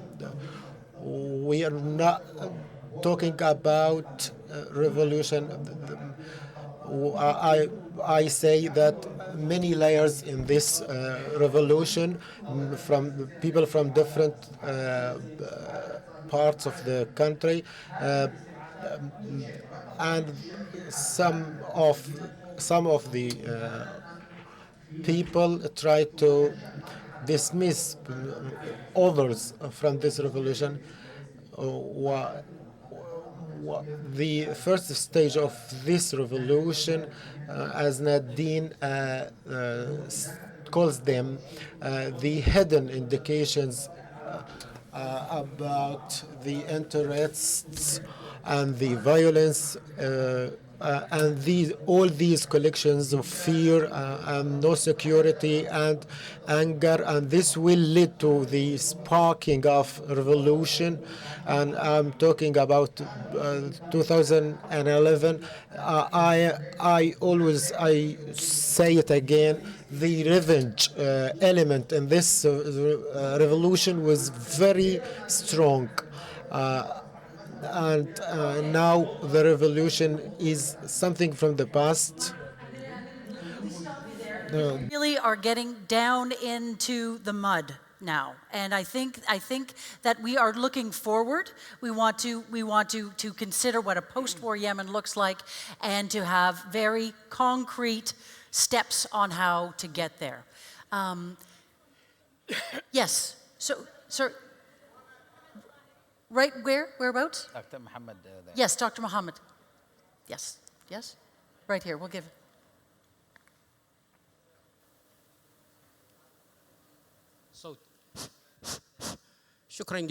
Thank you very much. Ms. Tawakkol Karman, the title of this conference, post-war or before war. Every subject starts with analyzing and describing all issues around this. And in this session, I noticed the first for Jefferson said, "I don't know when this war will end." This is an explanation state. It isn't.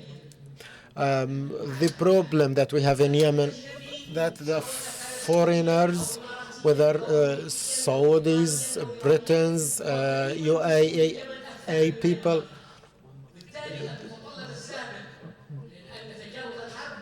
if we want to proceed ahead, we need a Yemeni will, and we need people who work for the interest of Yemen. Because the occupier, when he comes into our country as KSA and UAE, or like Iran or USA or Western, the will of people will not be destroyed. We are with Yemen to buy not affiliated Yemen. Thank you very much. Thank you very much for that. شكرا جزيلا لك. Comments. I think we have time for one more question. There's a young man back here. Yes, in the yellow. Yeah, go ahead. We need a female question. We haven't seen that. That's true. بالبداية كل التقدير للضيوف الكرام والأستاذ. All appreciation to all the guests. Dr. Marwan, you only concentrated on Houthis. You didn't talk about Saudi Emirati coalition before days that the Republic is not inevitable. What do you think is the suitable system of governing for Yemen?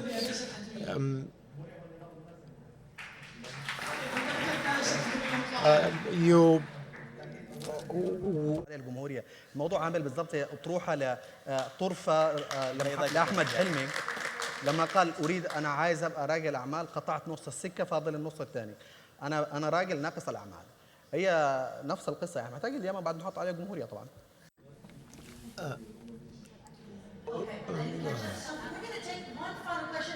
A woman. So where is there a female who can ask us a question? This is not a woman, though. We're looking for a last question from a woman in the crowd. Where do we see a... Right there, yes. Yes, you. We'd like to hear from you.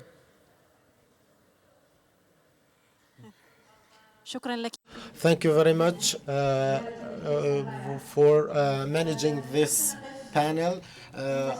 Will we stop at the scenarios only? I wish on this session we talk deeply about Yemen and history and imaginary, and we hope to come into good recommendation on post-war Yemen. Thank you very much. Thank you. But thank you very much. Okay, which gives us time for one more. He is asking for a long time here. Okay, all right. Yes, we'll give the final question to you, sir. So we need a microphone here, if we could. There's a microphone? Here it comes. Here it comes. Yes. Assalamu alaikum wa rahmatullah. Peace be upon you. I would like to start with very important thing. I say regarding we are now in Turkey. We have a man who carries the hopes of all people, all good people. Recep Tayyip Erdogan is doing this. Why don't we call national Yemeni leaders to come here and to do their job here? And we have a good chance to activate the interior front so we can manipulate our presence here in Turkey. And we have this great man, Recep Tayyip Erdogan, which we can activate the leadership in Marib, and we connect this leadership to the leadership here in Turkey to activate this in the Yemen square. Speaking in Arabic, if I may. أنا في اعتقادي أولاً. I think that the great people of Yemen who have great people from Europe, East Asia, will not accept custody, will not accept the militias. This is very important, and we know it clearly, and it is very clear. And what's happening in our country is creating a new floor to accept the militias and division of the country, and this cannot be accepted by any sane Yemeni person. And the only solution for Yemenis is to resist, not only to gain the fleeing legitimacy living abroad. We need people who lead a revolution for the people and for the interest of the people. I know the situation inside the country is very complicated, and this happens because of the Saudi Emirati coalition and the people who are backing them, like the USA, Iran, and the Western countries. What we should concentrate on as Yemenis, we should not lose hope. People led revolutions for 10 years. Imama system finished. We will not accept but federalism that concentrates on locality back to or going up to centralism. This we will not accept militias in caves. We will not accept the southern militias. We are going through a difficult situation. We dismissed the British. All the occupiers have been dismissed, the imams. We are going to dismiss all the new custody. We're not going to accept any foreign will over us. We'll never accept custody. We will stay strong state, unified state by the effort of its people. Those youth or young people of Yemen will not accept but a federal and democratic system that distribute power on all Yemenis and represent all Yemenis, and then don't accept. We will struggle for this, and we will not lose hope, and we'll snatch our rights. I will not wait for the foreigners or for the outside world to give us legitimacy. We should snatch our legitimacy. Very passionate and an important message. I think, unfortunately, we were coming to the end of our time, and I wanted each of you to take the last 2 minutes or so, each, to just wrap up your thoughts and comments going forward, what exactly we should be focusing on. Marwan, I'm going to start with you for the final 2 minutes. مرة ثانية بس بشكل عام. Once again, we are providing or offering theoretical approaches for a multi-layered, complex issue in which we lost the state, the republic, and the people factor as a central unity or unit, and now we have a multi. Or people with different identities. Number two, any theoretical approach remains in theory at the end of the day. We are not providing facts, we are providing thoughts. This is the second point. The revolution is part of the past, so we can look at it in cognitive factors in order to understand how it happened and why. It is not a holy or sacred thing that we cannot discuss. Anybody can discuss it and see and analyze it in a way or another. Thank you.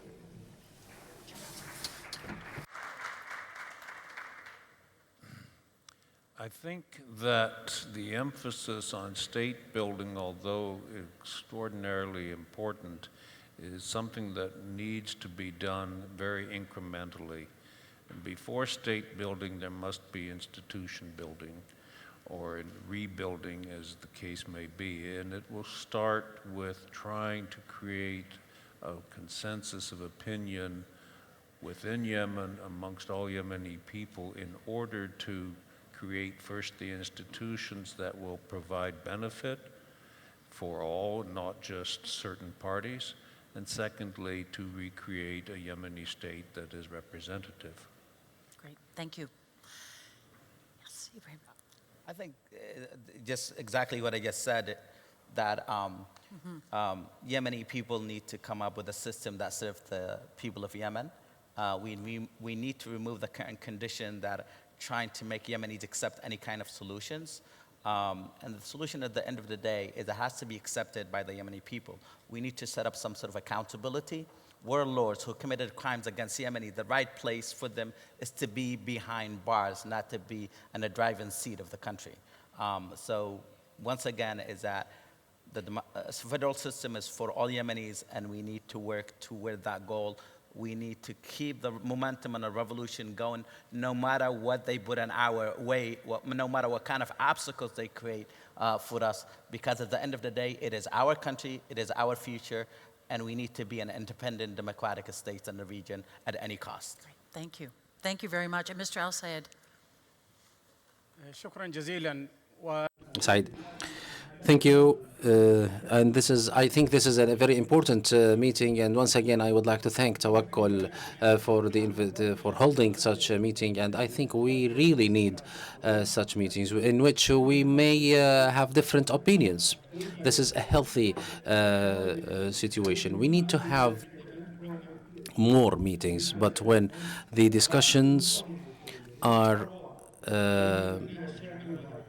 discussed, the visions are discussed with people of one country, I'm sure that we can reach one vision that reflects all the goals of the Yemeni people and with all their different political and other affiliations, because this is our country. We don't have any alternative country. That's why we need to focus our efforts to expel the foreign forces, regardless what foreign forces we're talking about, Iranian or Arabs.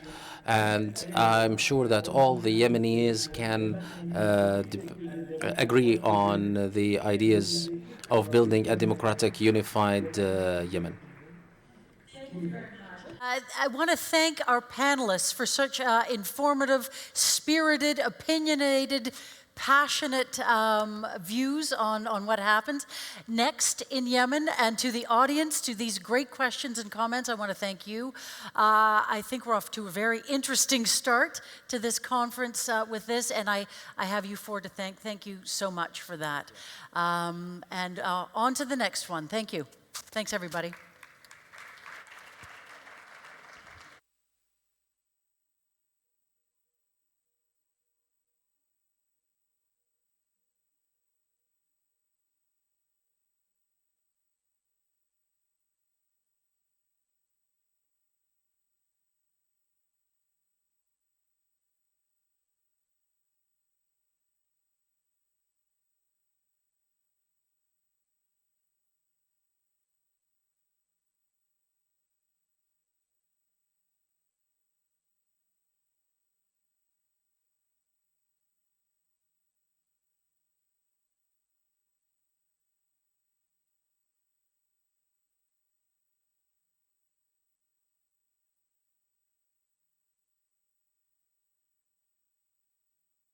So thank you for that.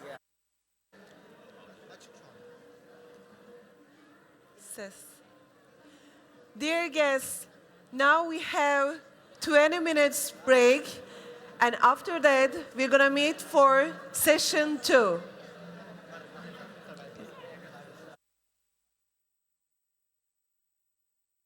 Yemen. And I would like to introduce you to our esteemed experts and researchers, whom we are hoping that they can cover this topic and also provide us with future analytic of the situation in Yemen. I would like to start with Ali Labsi, is a professor of political science and also researcher, and William Bell, editor of Arab Digest and an award-winning journalist, former of BBC reporter, and he's also a reporter for more than 30 years. And here we have Jonathan Fenton Harvey. He's a journalist and researcher focusing on conflict and geopolitics in the MENA region. And finally, we have our guest, Stephen Day. He is a professor of international affairs at Rollins College in Florida. I would like to ask my guests to start their remarks. The first session will be like not more than 40 minutes, and each guest will have 10 minutes in total. I will start with Dr. Ali Alabsi, and we will start with you now. So I hope you're... So in your PhD dissertation, you have come across this topic. I would like also our audience to hear about your how you think you can tackle this theme and your future insight into this topic as well. And this is going to be not more than 10 minutes. Okay. بسم الله الرحمن الرحيم. أنا كان سنة الدكتوراه تبعي متعلق. In the name of God, most beneficious, most merciful, my PhD thesis was about the Arab region, studying the impact of the regional forces on the Arab world, whether it is Iran, Turkey, or Israel, and the influence of other Arab powers, including Egypt and Saudi.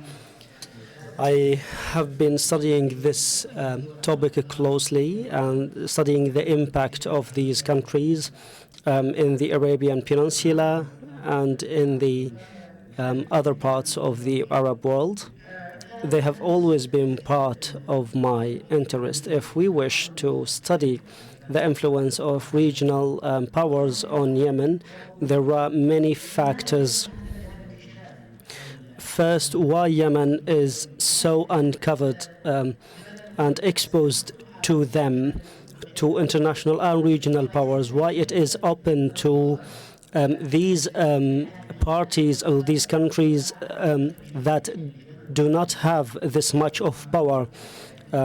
Countries such as UAE, which is considered a small country on the balance of power. In Yemen, our problem has been that we failed to be a real state. There has always been a void through which other countries may have influence, whether it was in the south or in the north. In the south, the National Progressive Front may have built a country, or the government there may have built that, and that system exploded in the 1986, and then we had the war and we went back to the first square.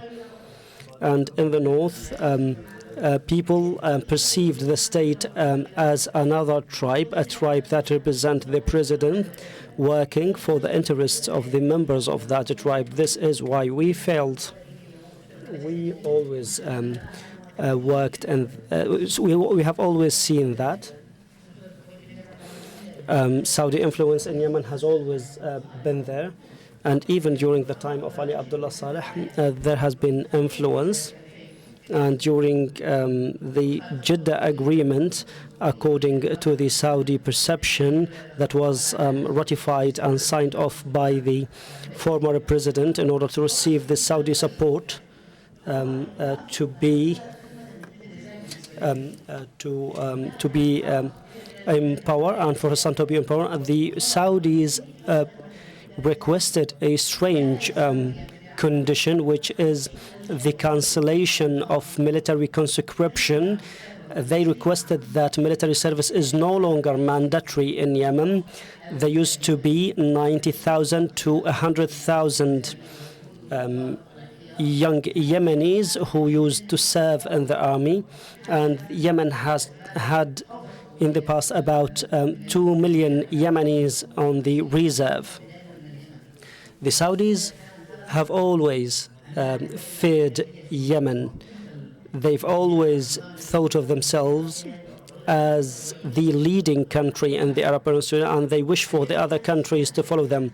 Yemen was an exception. Yemen was a big country with its size of population, history, and the political movement, because in Yemen we had political parties. They have always been there. They had their voices really heard, and the world was listening. In Saudi, for them, they see that Yemen is the social twin of Saudi Arabia. And the Yemeni state is the only state with a demographic connection with the Saudi state, as there is a population extension from the north of Yemen to the south of Saudi in Asir and Najran and other areas. For example, with other countries, there is a big desert void that separates the population. Saudi has always seen Yemen as a source of risk, and it was waiting.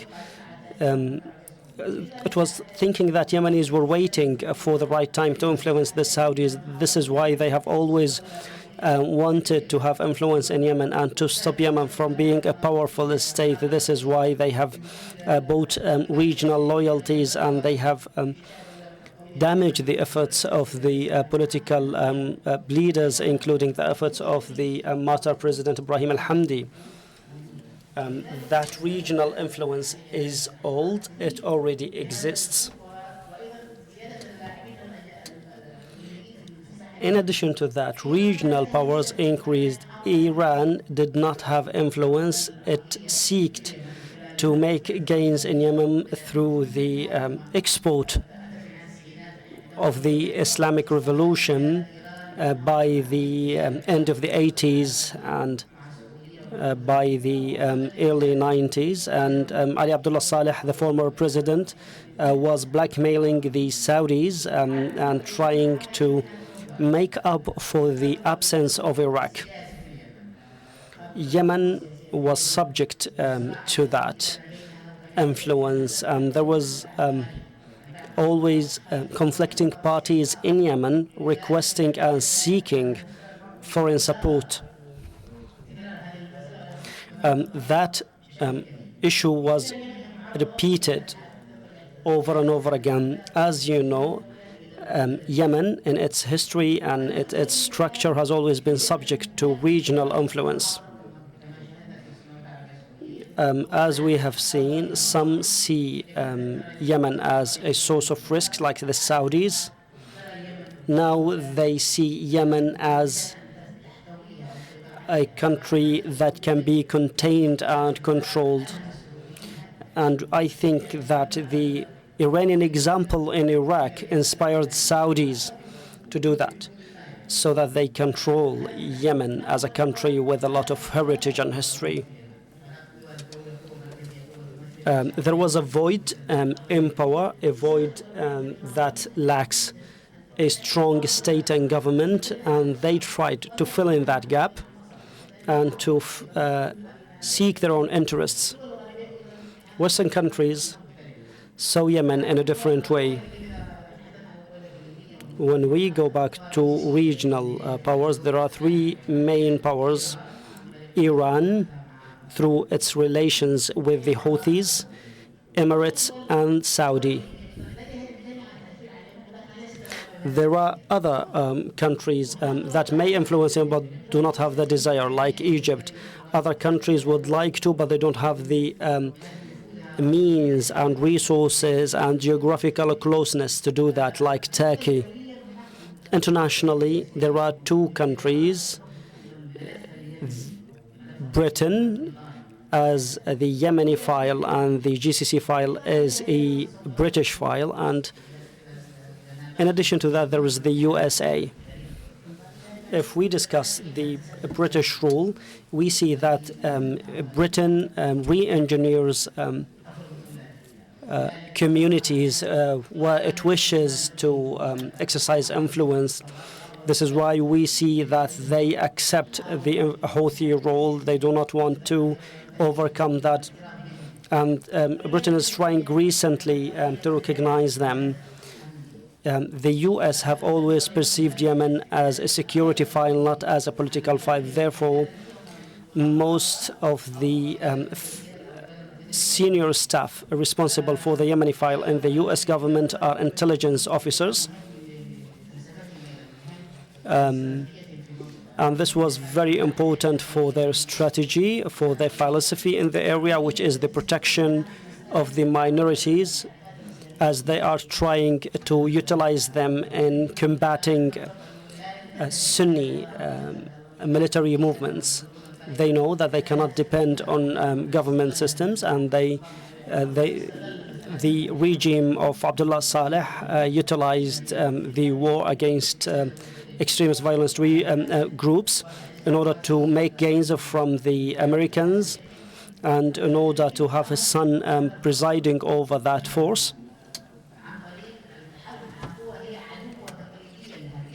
So the Americans used to solve this through alliances with traditional enemies of those terrorist forces.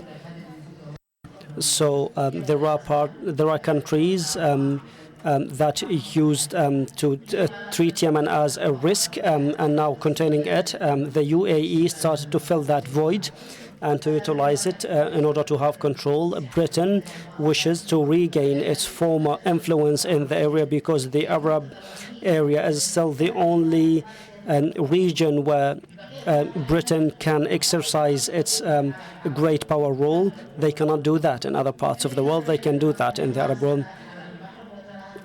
For the Americans, they see it as Afghanistan with seashores, and they want to have some sort of alliance, whether it's explicit or implicit, in order to have control in combating Islamic movements.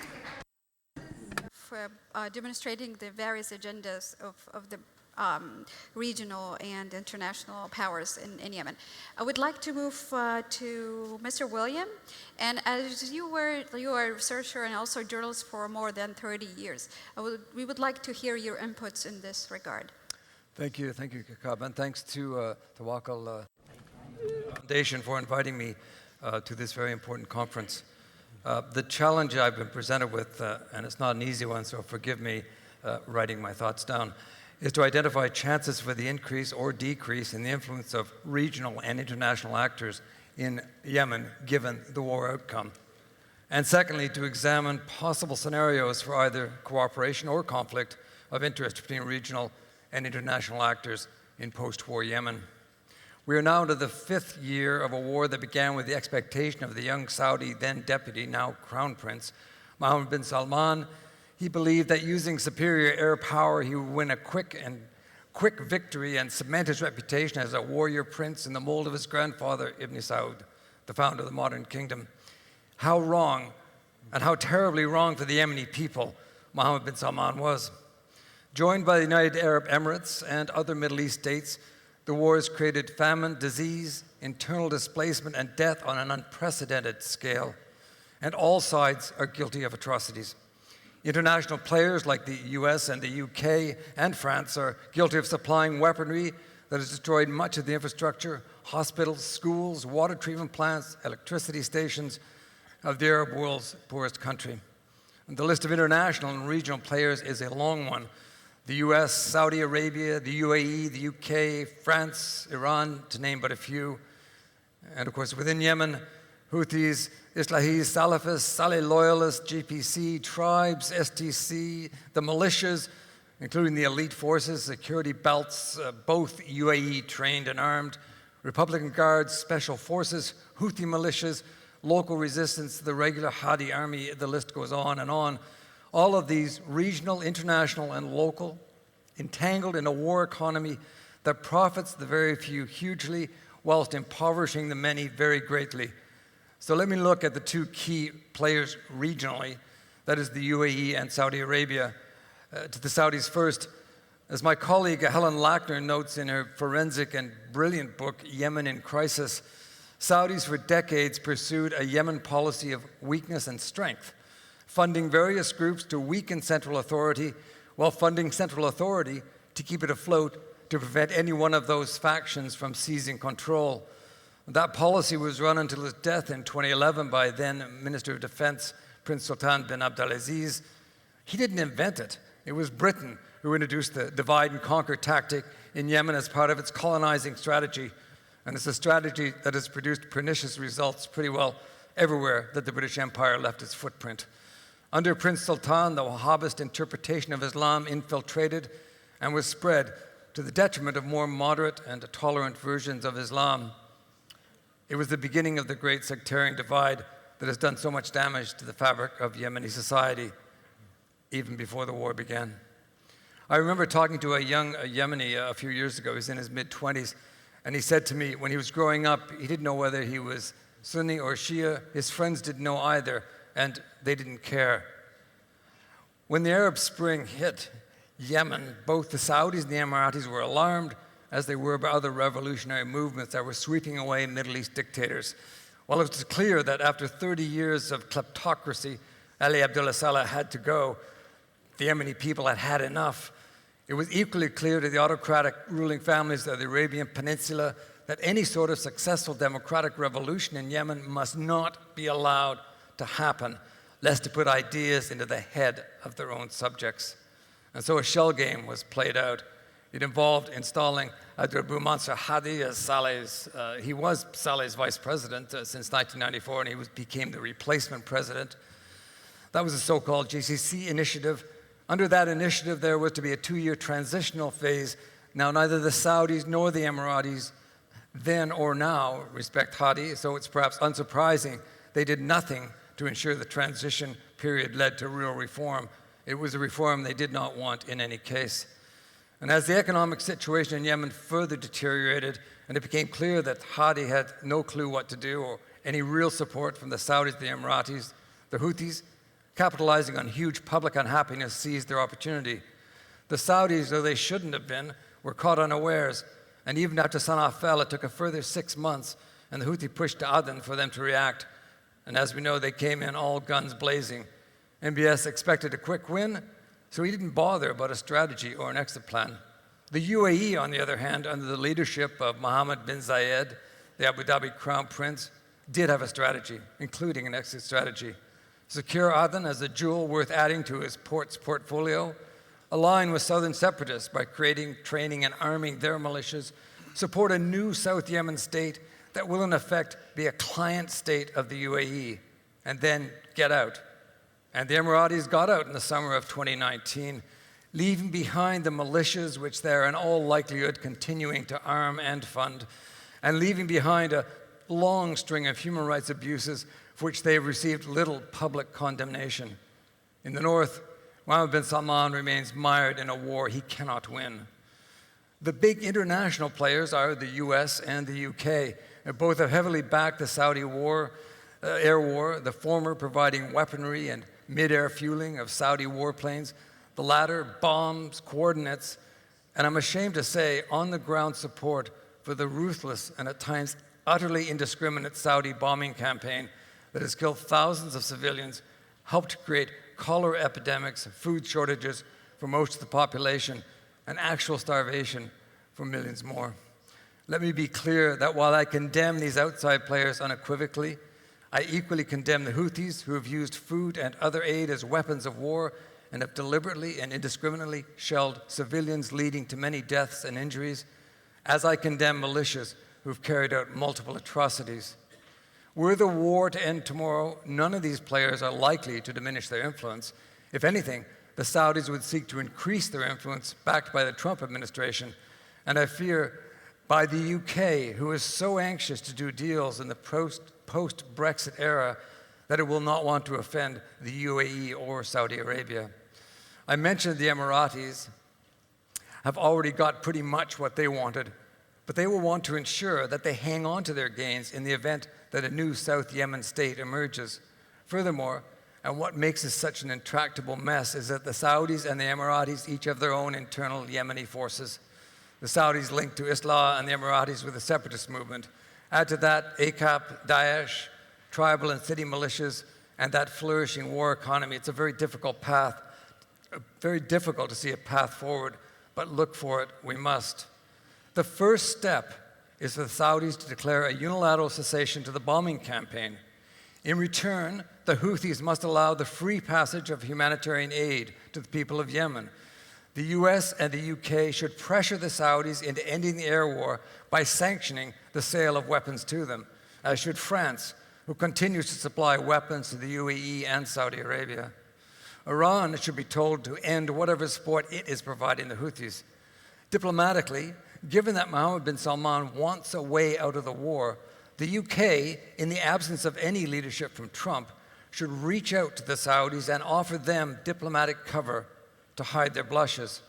At the same time, Oman and Kuwait can begin talks with the Houthis, Islahi, Hadi's government, and the strongest and most prominent elements within the southern secessionist movement. Without a doubt, ordinary Yemenis, especially women, who belong to none of those groups, must be an integral part of those talks. The National Dialogue Conference should be rebuilt, working with grassroots organizations, including women's peace groups and civil rights NGOs. Perhaps a new dialogue could look to rehabilitating Hussein al-Houthis' revolutionary social agenda that called for a participatory state of all people and groups, equality for all, and an end to corruption. He was killed along with dozens of his followers on the orders of Salah in 2004, but might his message not be resuscitated and in so doing bring moderate Houthis to the table? The UN peace efforts under Martin Griffiths' leadership have been largely ineffectual, but this does not mean the UN does not have a role to play. It could be supportive of peace efforts initiated by Oman and Kuwait. It should and must pressure the Saudis to halt the bombing campaign. It will continue its vital role to ensure humanitarian aid gets through to the people of Yemen. And it needs to send a message by publicly backing Yemeni women's groups, such as Women for Yemen. All external players, be they regional or international, must work to find ways to end the war economy. War profiteers on all sides should be named and shamed. When the bombing stops and the war ends, external players must secure aid commitments already made and seek out new commitments. A reconstruction committee should be set up, run by leading Yemenis who have worked in civil society and have a proven track record in human rights and peaceful activism, plus those who have business expertise but are not war profiteers, together with Yemeni and foreign experts. The committee will administer the Reconstruction Fund, which will be used, among other things, to hire young Yemeni men away from militias, train them, and pay them to begin the rebuilding of their country. Women will take a leading role in reconstruction jobs. They are vital today in building grassroots peace mechanisms. Their work will become even more important when peace comes. Now, admittedly, it's a huge task repairing critical infrastructure, restoring health and education systems, rebuilding neighborhoods, rebuilding lives and communities, and addressing the critical issue of water shortages. Yemen faces a water catastrophe which the war has only made worse. But it can be done, and the Yemeni people have the skill and the will and the determination after years of corrupt government, after years of war, to do it. I'm almost finished. When my colleague Helen Lackner published her book in 2017, she began it with a single word, hope. Her next two sentences are these: writing well into the third year of Yemen's international war, I hope, first and foremost, that the war has ended when you read this. Sadly, 3 years on, it has not. But then Helen writes, second, that the end of the war brings a lasting peace and that Yemen's new leadership joins with its people to solve the country's fundamental social, economic, and political problems. It is what the people of Yemen deserve, and it is time they got it. Thank you. Thank you.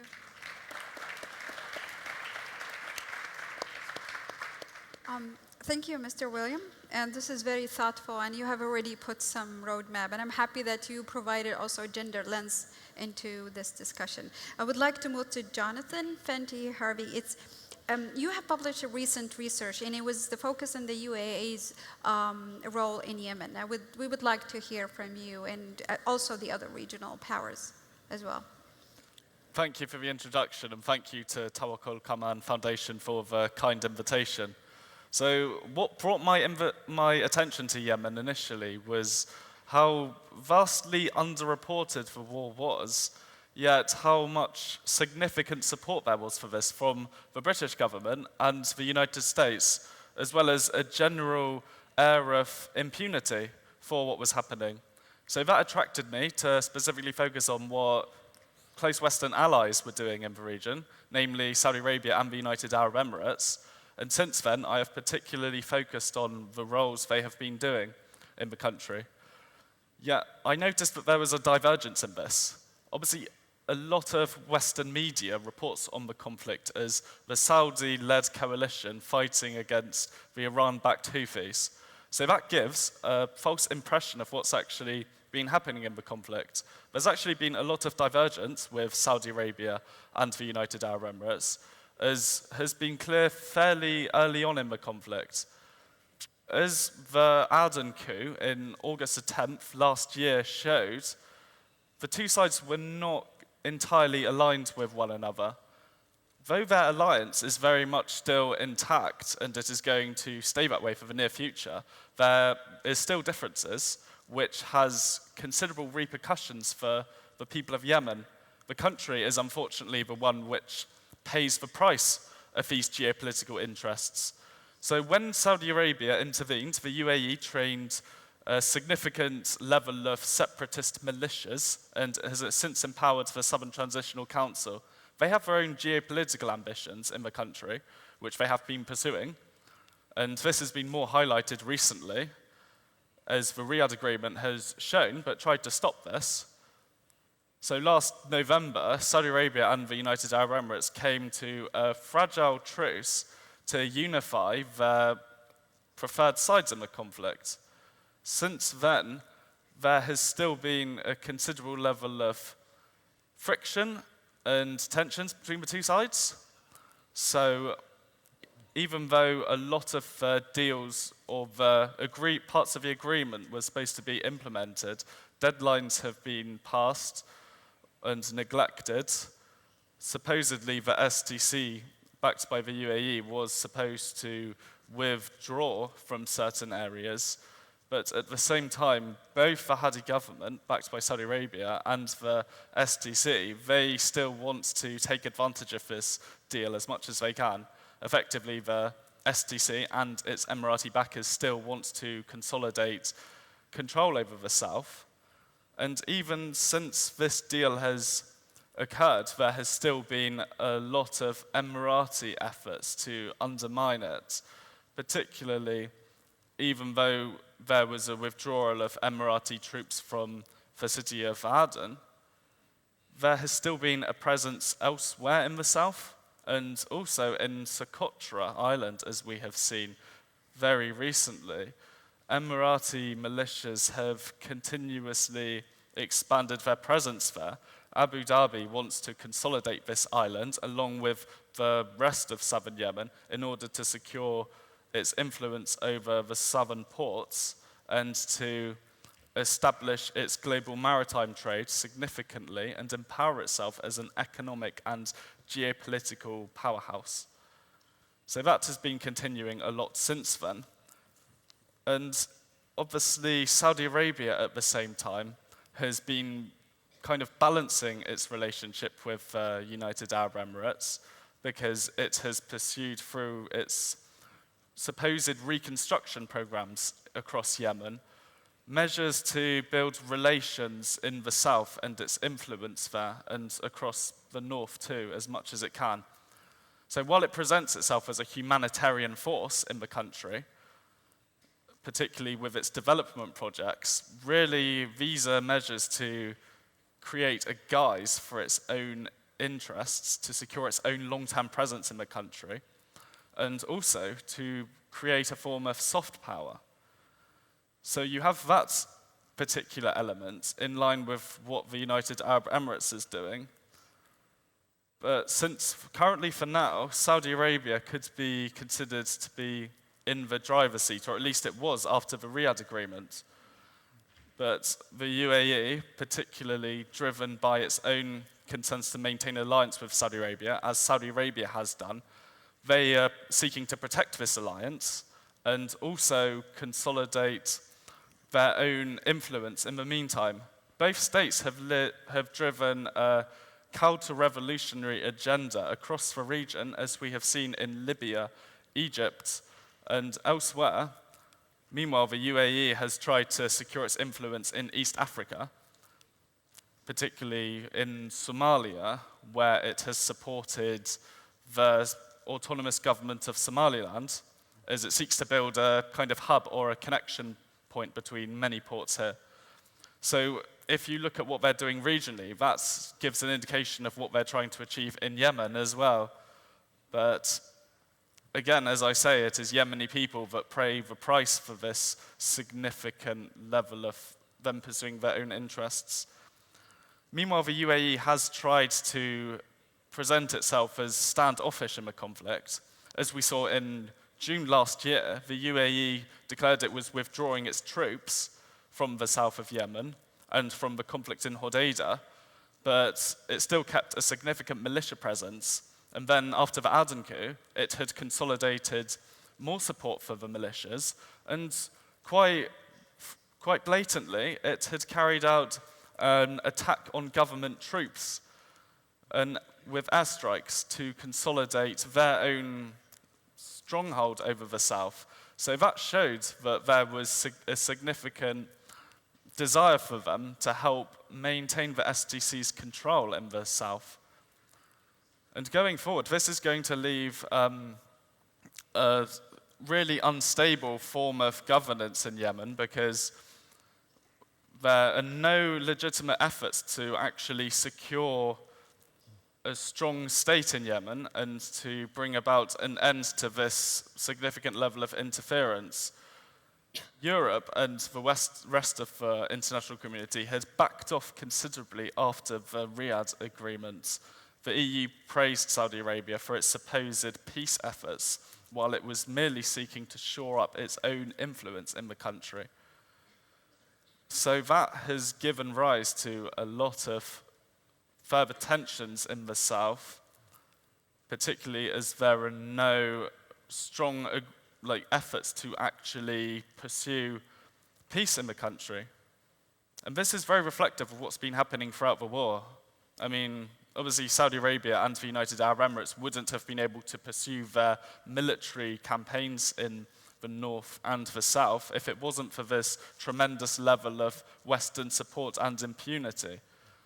So while this continues, while there is a significant level of silence from the West towards what Saudi Arabia and the UAE is doing, there is going to be a hard chance of actually securing a peace solution in Yemen, because Saudi Arabia and the UAE will just have a completely free rein to continue pursuing their own ambitions, which leads to more instability in Yemen. And particularly as there has been a rise of populism in the West. In Britain, we now have Boris Johnson, and in the United States, Trump is also considerably in favor of supporting Saudi Arabia and the United Arab Emirates and maintaining a close relationship with them. Both countries, incidentally, are doing this for the sake of profit, largely. This is going to create significant problems, and it is unlikely that this will be fully addressed within the near future. Meanwhile, it will just lead to the continuous carving up of Yemen. Saudi Arabia and the UAE, in the meantime, will consolidate their alliance, but in the future, particularly as violence could erupt, the Riyadh agreement isn't entirely stable. There are still tensions over Aden. Recently, the separatist forces, the SDC forces, had refused to let Hadi government troops re-enter, and there are tensions over other governorates like Shabwa. This could lead to a breaking down of this deal, and there will be further tensions. In the future, we may see more friction between Saudi Arabia and the UAE, particularly as they might argue over what they want to achieve in the country. But in the meantime, as I said, unless there is further pressure for Saudi Arabia and the United Arab Emirates to actually pursue a legitimate solution for Yemen, it is this country that is going to pay the price of their geopolitical aspirations. Thank you. Thank you, Jonathan. Thank you, Jonathan. You have brought also a new insight into the Riyadh agreement because it's a new in the political scene in Yemen. I would like to move to Stephen Day, and I would like, based that in light that you have already co-edited a book with the same topic that we're discussing, we would like to contribute with us from the lessons learned or the important feedback you've got. Yeah, certainly, and I appreciate the opportunity. I want to thank Tawakkol Karman and the foundation for including me in the conference. And as you mentioned, Kokab, I recently co-edited a book. The title is Global, Regional, and Local Dynamics in the Yemen Crisis. I co-edited the book with a colleague in London, Noel Brahani, who is, I believe, the former head of the British Yemeni Society. I was really fortunate to be able to work with Noel on the book because it was a cumbersome task. I've never tried to take on an edited collection like this with so many authors and chapters of the book. It took 2 years to put the book together. And it just happened to come out last month, so the timing is very good. In fact, this is my first time to talk about the subject of the book in the context of a conference such as this that is really addressing the same issue. So it's really fortunate for me to have the opportunity. I'm not sure, because the book is lengthy, I'm not sure I can give a summary analysis of the book and say, in addition to that, what is my view of the future within the 10-minute time that I have at the beginning. But I did think to start off with, it's best if I provide the audience background on what's in the book, and then there will be some understanding of why I'm reaching conclusions that I do about what is the best way moving forward. How could you look for international assistance to bring about a peaceful settlement within Yemen? The book is divided into 3 parts along the basis of the title. There's a section on global actors within Yemen, a section on regional actors within the Middle East, and then local actors inside the country. Among the global actors, and each of these actors has a chapter in the book, we included a chapter on the United Nations, the role that it has played since 2011 until today. The UK, the US government, the EU, as a collection of governments, but also as the institution of the European Union, a chapter on Russia, and a chapter on China. So those are the global actors that are analyzed in the book. At the regional level, we have chapters in the book about Saudi Arabia, the Emirates, Iran, Oman, Qatar, Turkey, Egypt, Sudan, and other countries along the African side of the Red Sea. And then in the third part of the book, we have 4 chapters on local actors, and we addressed these actors within Yemen in a lot of ways, as Jonathan described, the different, in a way, proxy relations you have between local actors in Yemen and sponsors outside the country. But we have a chapter on what's referred to as the legitimacy group within Yemen, President Hadi, and supporters or allies within the recognized government that have relationships with the Islah Party. Then there's a chapter on the Houthi, and we linked former President Saleh with the Houthi in this second chapter on local actors. So it's the Houthi and the Saleh group with a sort of split analysis between the two. And then there's a chapter on Iraq and the Southern Transitional Council in the south. The final chapter is a chapter on Salafi groups, particularly organizations like ISIS and Al-Qaeda that operate inside the country. The purpose of the book, and particularly for a conference like this, is to try to understand what's happened in the past, why we're in the situation that we're in today, what have been the causes of the dynamics between the various actors that are involved in the crisis in Yemen, and then based on that understanding, how do you see that you could move forward in the future? There's a Japanese film from the 1950s, a very famous director named Akira Kurosawa produced this film called Rashomon. And the perspective of the film is that you can gain insight about the reality of a situation if you look at it from different perspectives. And in some ways, that's what the book does. We asked each of the authors to present an analysis within the chapter from the point of view of that actor. Now, if you read the book in its entirety, in some ways you have to read between the lines of the chapters because it is exactly like Kurosawa's film, Rashomon. But certainly there's an understanding that comes out of this Rashomon-like effect of the book. To talk about how you can draw conclusions from the book and what would be best to happen in the future, I would address, first of all, this assumption that outside actors can find a way to negotiate a peaceful settlement within Yemen. My own view is that it's got to come from the inside. It has to come from Yemenis. But obviously, there should be a role of outside, particularly through the United Nations.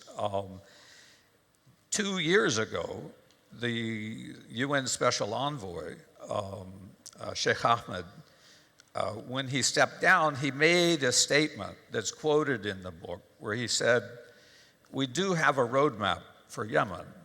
The only part missing is the commitment of parties to make concessions and give priority to the wider national interests." And I would say that that's generally been true over the last 2 years. People know what has to happen.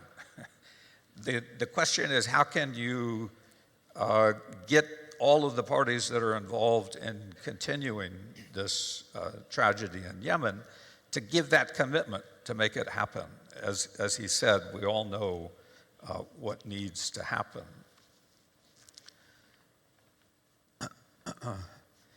The problem, as I see it, is largely at the level of the regional actors that are addressed in the book. In fact, the authors who contributed chapters in part 1 about global actors largely concluded that unlike the past and unlike decades throughout the 20th century, there was largely agreement among all of those global actors about the transition in Yemen after 2011. Even up to the moment of the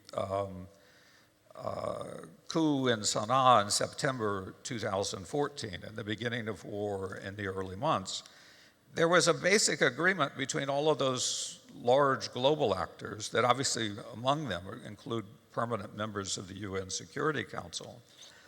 And I would say that the Russian position at the beginning of the war, they abstained on one of the post-war resolutions that was calling for an end to the fighting, signaled that there was a possibility of division between the global actors there, but it wasn't a serious problem. So again, my conclusion based on what we found in the book is that it's largely that issue at the regional level. I see that I have a little bit more than a minute, but as I said, I may not be able to get to the full conclusion, but I can follow up in later time that I might have. But let me say that my view of that at the regional level, and I largely agree with what Jonathan just said. What are the problems with regional states that in a sense have a proxy relationship with local militia groups on the inside that are perpetuating this war?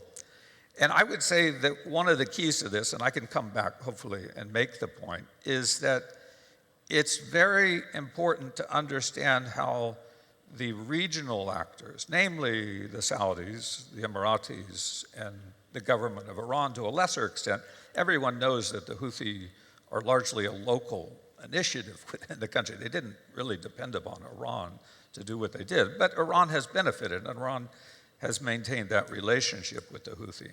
But the important point is to understand that all of those regional actors have ulterior motives.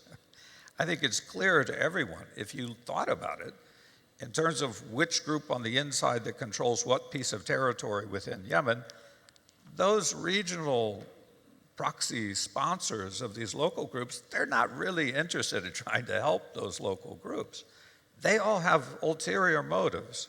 So the point that I will eventually make when we get around to commenting is to think strategically about what those ulterior motives are and find ways to unify agreement among Yemenis that can maybe exploit some of the differences among the regional players that are very clearly pursuing their own ulterior motives in the Middle East. Thank you so much, Mr. Stephen. And I would like to thank you for this thoughtful session. And in the next session, it will be 20 minutes maximum. But in this session, we'll follow up on some of the points that you have already mentioned. But I would like to challenge you, because what we have heard so far is more of analysis of the situation. But I would like to, Yemenis would like, because today we want to think about the future of Yemen. As I understand from all of you, there is different agenda, there is different, let's say, negative interest in Yemen. How we can find a united agenda or a pro-Yemeni political agenda in Yemen, how we can work, or politicians or the politics in Yemen can work towards this agenda so Yemeni can build their future. I will start with Dr. Ali, because you've already started to talk about how the UK should have handled its relationship inside the region and you think it will have like a bigger role. So I would like if you can continue from that point or whatever you think it's more suitable. أنا كما فهمت إنه نبحث عن ماذا يمكن. So as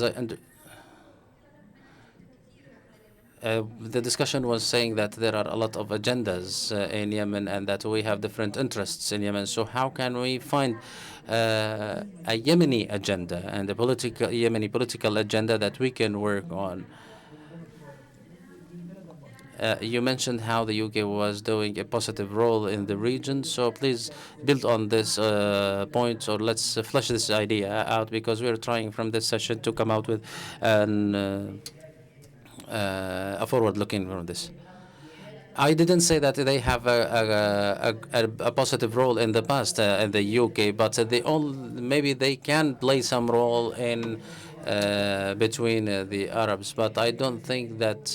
But other states, they don't take care about, or they don't have any interest in Yemen or in the region, the Latin American countries or the European countries. So all these countries, they are not charities. When they intervene in anything that happens in Yemen, they are looking for their own interests. This is something very visible, and the Yemenis themselves must know that. They must learn, or they must try to impose their own agendas and to deal with this exposure of the Yemeni issue in the hands of the other countries, regional or international countries. Why did we allow the Saudis or the Emiratis to have their agendas in Yemen? There are a lot of conflicting interests amongst Yemenis themselves that's led to this proxy war in Yemen. How can we solve the root causes of this amplified influence in Yemen? I believe that Yemenis need to be unified, but it is just a word, a mere word. On what are they going to be unified? We need a project, and we need a commander or a leader to lead that project. Basically, there is initially there is a project which is the federal state and the constitution of Yemen and the national dialogue. There are some observations or some amendments that we need to make, but the project is there that we can work on. The issue is not about the persons or individuals. It's about the principles that Yemenis can agree on. Right now, this is not present. Why? Because of the heritage that we have in the Yemeni state. It was an individual heritage. Each leader was looking for his own prestige, or the prestige or the interests of his own family or tribe. So we didn't reach the political identity of the Yemen that all Yemenis can relate to. We are all Yemenis, but the one unified political identity or project is absent, has been absent all over. So what we need is a leader. How can we create this leader? I believe that the individual leadership is over in Yemen. Looking for the hero is not applicable anymore in Yemen. Those heroes or these leaders are killed once they appear. Right now, we need a collective role, collective awareness, and a group of elites, political elites. I was discussing with some of the colleagues, what can we do? My own perspective to solve the problem in Yemen is that we need to recognize that there are enemies that we need to deal with. I can't see that Houthis are a party or a partner that we can deal with. They are an enemy. We hope that they were a political one, that we can have a political initiative with them or a political talks with them. They are an enemy that cannot be discussed or talked to. This is something that we need to recognize now. That's what that's the discussion that we have had with my colleagues, is to have a shadow government for the forces that are outside. Let's create an alternative government, not replacing the legitimacy group, but just to not to get into side skirmishes. Just let's do that, or for example, if that is the legitimate government, that's fine. Let's use this legitimacy notion that is supported by international resolutions. So we can create a shadow government, a parallel government that works with the legitimate government, but with different performance. Just like what happens in the UK, for example. There is a government, a shadow government, that deals with the issues that they have in the UK differently. So we can engage with activists, with experts, in order to agree on a political project that can be an alternative for the international community to deal with. Right now, we cannot eliminate the regional influence in Yemen without having an alternative project. The legitimate government cannot deal with itself or make its own decisions. So we cannot expect any country in the world to move or to support us because they are completely under the Saudi influence. So I believe this is something that we can discuss and improve this idea to have and to see how this shadow government can be. To have the ministers, for example, a foreign minister that is acceptable to explain the Yemeni issue to the world.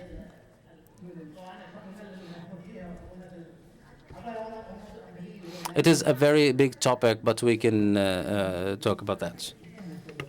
You mentioned the most two important point, which is finding national solutions, not alternative solutions, and limiting a foreign influence so that we can elevate the politics of Yemen. Women's role, and you think it is very essential for the politics in Yemen.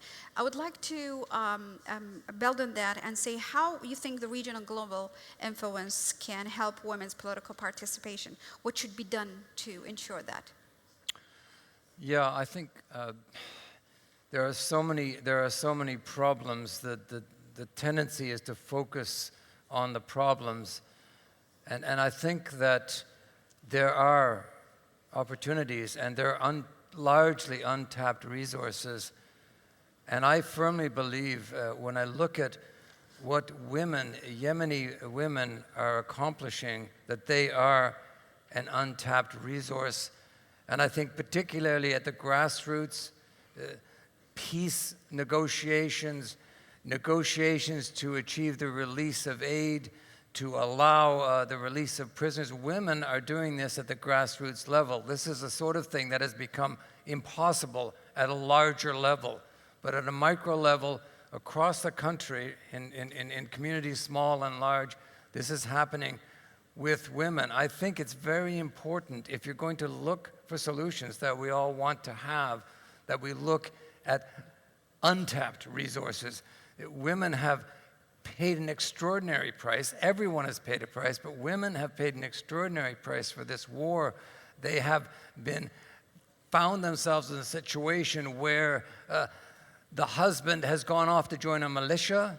They are left as the person in charge of the family. They're responsible, where I mentioned about the water catastrophe, they're responsible for trying to secure clean drinking water.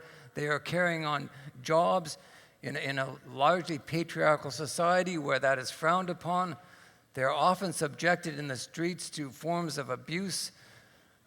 So we need to find ways to support women. And by we, I mean Western governments. I mentioned that the UN should be acknowledging the absolutely crucial role that women are playing in trying to move this process forward. And I appreciate it's a difficult argument. I'm from the West. You could say my wife runs the family. But there is a belief that women are equal in the West. This is a belief that will take time to embed in other societies and other cultures. But it needs, I think, to begin, and it needs to happen in Yemen, because I honestly believe that that is one of the ways out of what is otherwise an intractable mess. And I spoke about hope, what my colleague Helen Lackner spoke about. Hope is a resource that is very, very precious, and it's easy to sink into despair. Hope, there is hope, and I believe that there's hope that can be tapped, and that hope can be brought to fruition by involving and engaging women more directly. I think women need to be at the conversations. I was at a meeting last year where young Yemenis who'd come in from Sana'a and from other cities, and they were describing the difficulties they were facing. And one of the criticisms of Martin Griffiths was that in Stockholm, the women were completely marginalized. That is, the people who were most heavily affected were not being listened to. We're not even at the table to have the conversation. That has to stop. It is absolutely imperative that international organizations, international governments, the media begins to focus on women. Why? Because they offer a road forward. Okay, thank you so much. And Jonathan, you have tapped on the UA influence. And as I said at the beginning, the challenge here is to bring forward political tactic that would support Yemen. How do you think Yemenis can turn these politics into their favor? What is the future tactics, political tactics, from your point of view? Well, I think one of the things that could happen is that Yemeni organizations try to separate themselves from the divisive role that the UAE-backed SDC is playing. Because ultimately, even though I understand there is support for it in the south, it is being used and utilized to serve the UAE's ambitions. Ultimately, though, I think if you're talking at it from a local level, there's still, as we've often discussed today, there needs to be a lot more ending of external support for what's actually happening in the conflict, particularly as the Riyadh agreement has largely marginalized a lot of what's actually trying to be done for Yemeni people, because you're imposing the Hadi government and the UAE-backed STC. So that drowns out a lot of legitimate Yemeni voices who are trying to represent themselves at the same time. So I still think that Western influence in the conflict is very crucial for this, particularly as they are giving a considerable amount of support for these two countries. And without actually ending this kind of external interference in the country, which is drowning out legitimate voices, there is actually very little hope that we can bring about a positive solution from the people themselves. Obviously, there is still the potential move to for Yemenis to distance themselves from these kind of organizations, but currently the STC and its aligned militias have a considerable hold over the south of the country. And that, even though there have been southern groups who are resisting, particularly in places like Hadramaut, and there are a few in Mahra too, that has provided some sort of challenge, but at the same time, it is very unlikely that it will lead to more positive representation from these individual factions themselves. So really, there will be more divisions and conflicts because of that. As I've said, the South is far from united as one homogeneous bloc. So trying to impose one significant bloc over this region is going to have consequences. So really, we need to focus more on pushing Western countries to ending their support for the United Arab Emirates, because that's a very divisive factor in the conflict. Without that, we cannot really move forward. And this humanitarian crisis, which is only getting worse, that's one thing the Riyadh agreement did not significantly address, the humanitarian suffering of Yemenis themselves. It was more about shoring up these two significant political actors, the Hadi government and the UAE. So ultimately, it is the people of Yemen who have suffered considerably throughout this war, and their voices are being neglected. So that is one thing that needs to change. There needs to be more addressing of that to actually move forward. And do you think the Western or the international community can be convinced to cut the support to the UAE? How do you think this should be also addressed? There needs to be, first of all, particularly since Saudi Arabia has commenced some air operations in the north of Yemen recently, there needs to be a cutting of weapon supplies. That would send more of a statement to actually pushing both Saudi Arabia and the United Arab Emirates to going towards the negotiating table in the conflict. And at the same time, there needs to be more pressure, more condemnation, because the UK is supposedly the penholder of Yemen in the United Nations, yet whenever it has filed a resolution in the conflict, it has often been aimed at condemning Iran's role, which, while is important considering that the Houthis and Iran have been moving together throughout the conflict, particularly last year, it really misses a key crucial point in this scenario, in this situation. So there needs to be ending of material support and more condemnation and criticism of it to actually force a more viable solution. Thank you so much, Jonathan. I would like to move to Steven. You already said you have a follow-up comments and feedback. Yeah, and so let me comment as well on what others have said, and I agree essentially with all of the points that have been made. I like the idea that Ali suggested of people outside Yemen trying to form a kind of shadow government in a way, and involving women, as Bill said, and getting youth involved in it. I think that there is a place for that. It actually could be a lobby, a kind of pressure on international actors. I would probably focus more on the line of thought that Jonathan had with respect to what the outside actors are doing in a very damaging way to keep the conflict and the crisis going. And that's what I was originally hinting at, is that it's necessary to understand what those ulterior motives are. So I want to say a little bit about that. I guess I forgot to mention one thing that was said earlier, and I'm certainly a big proponent of this. I've always been a big proponent of this, is that there has to be some kind of discussion of this federalism issue within Yemen. I was a proponent of that back in the 1990s, before you even had the question come up at the time of the protests in 2011. So I do think there's a way to kind of form some sort of outside bloc around that issue of federalism, get the international community to back that and say, look, this was the solution that was drafted at the National Dialogue Council. It doesn't have to be as it was put forward at the time.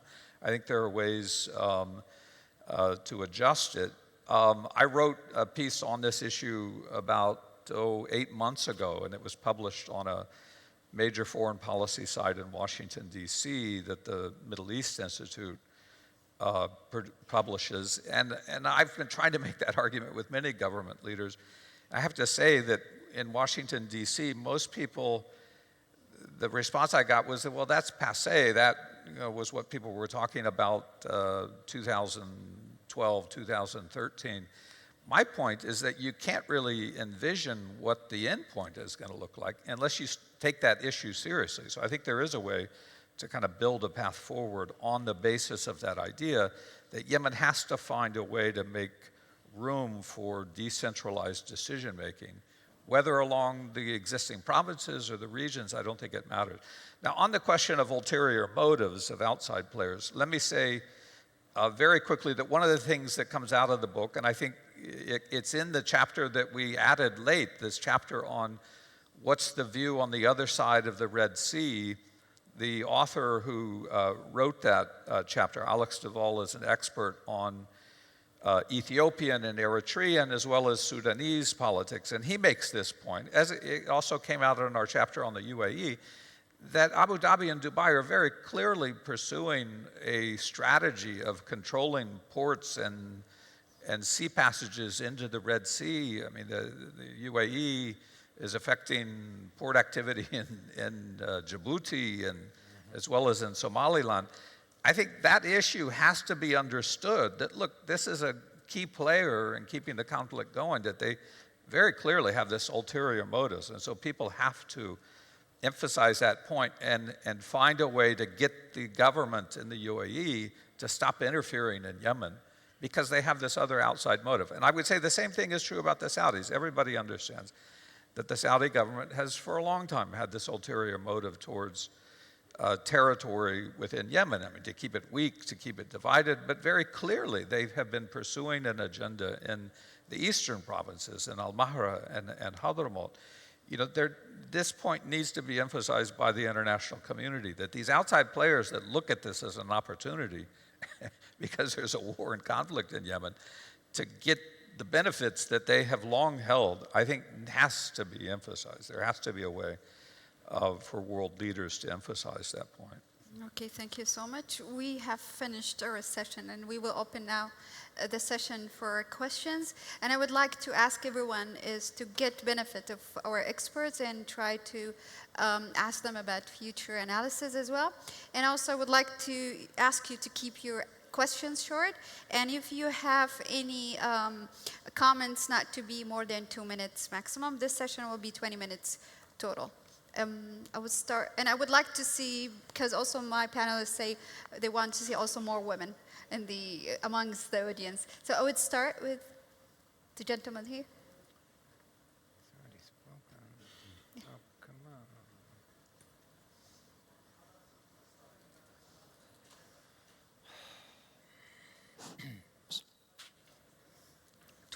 Bismillah ar-Rahman ar-Rahim.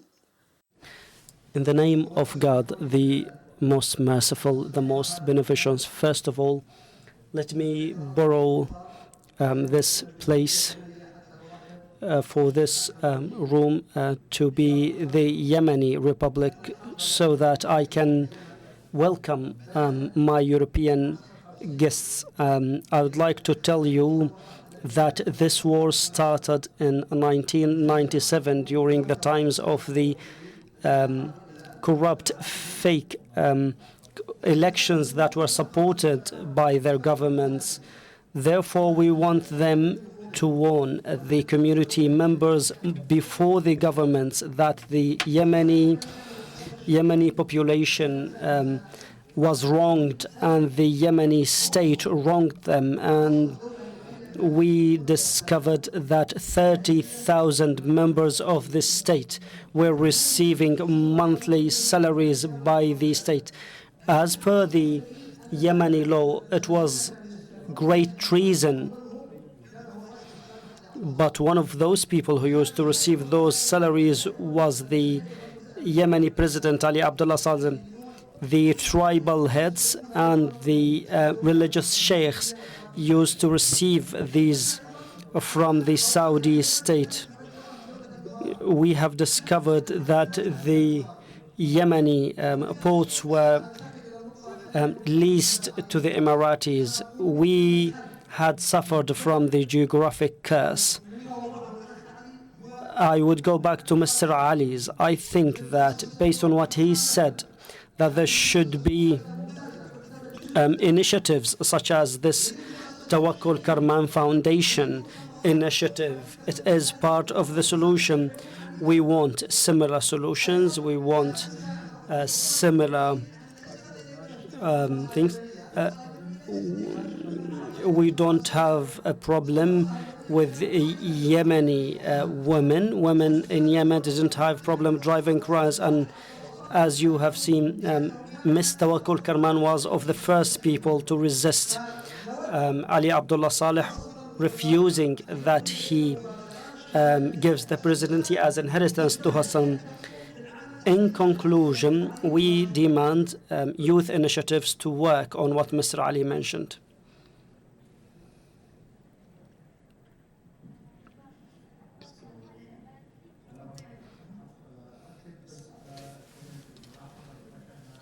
I would like to comment on what Ali Al-Absi noted. The real initiative is to find solution. The problems is known, or the problems are known by everybody. I second the opinion that we should enhance social initiatives and community initiatives based on social responsibility, by strategic partnership by everybody, by not being affiliated to any party or entity, and that it is based on honesty. There are initiatives that are maybe 10 years or more old, There are projects and there are some entities that know it, others who don't. Most the leaderships in Yemen know about this initiative. It is an inclusive, comprehensive initiative for providing a national support in order to have social partnership that contribute to finding solutions in Yemen. Thank you.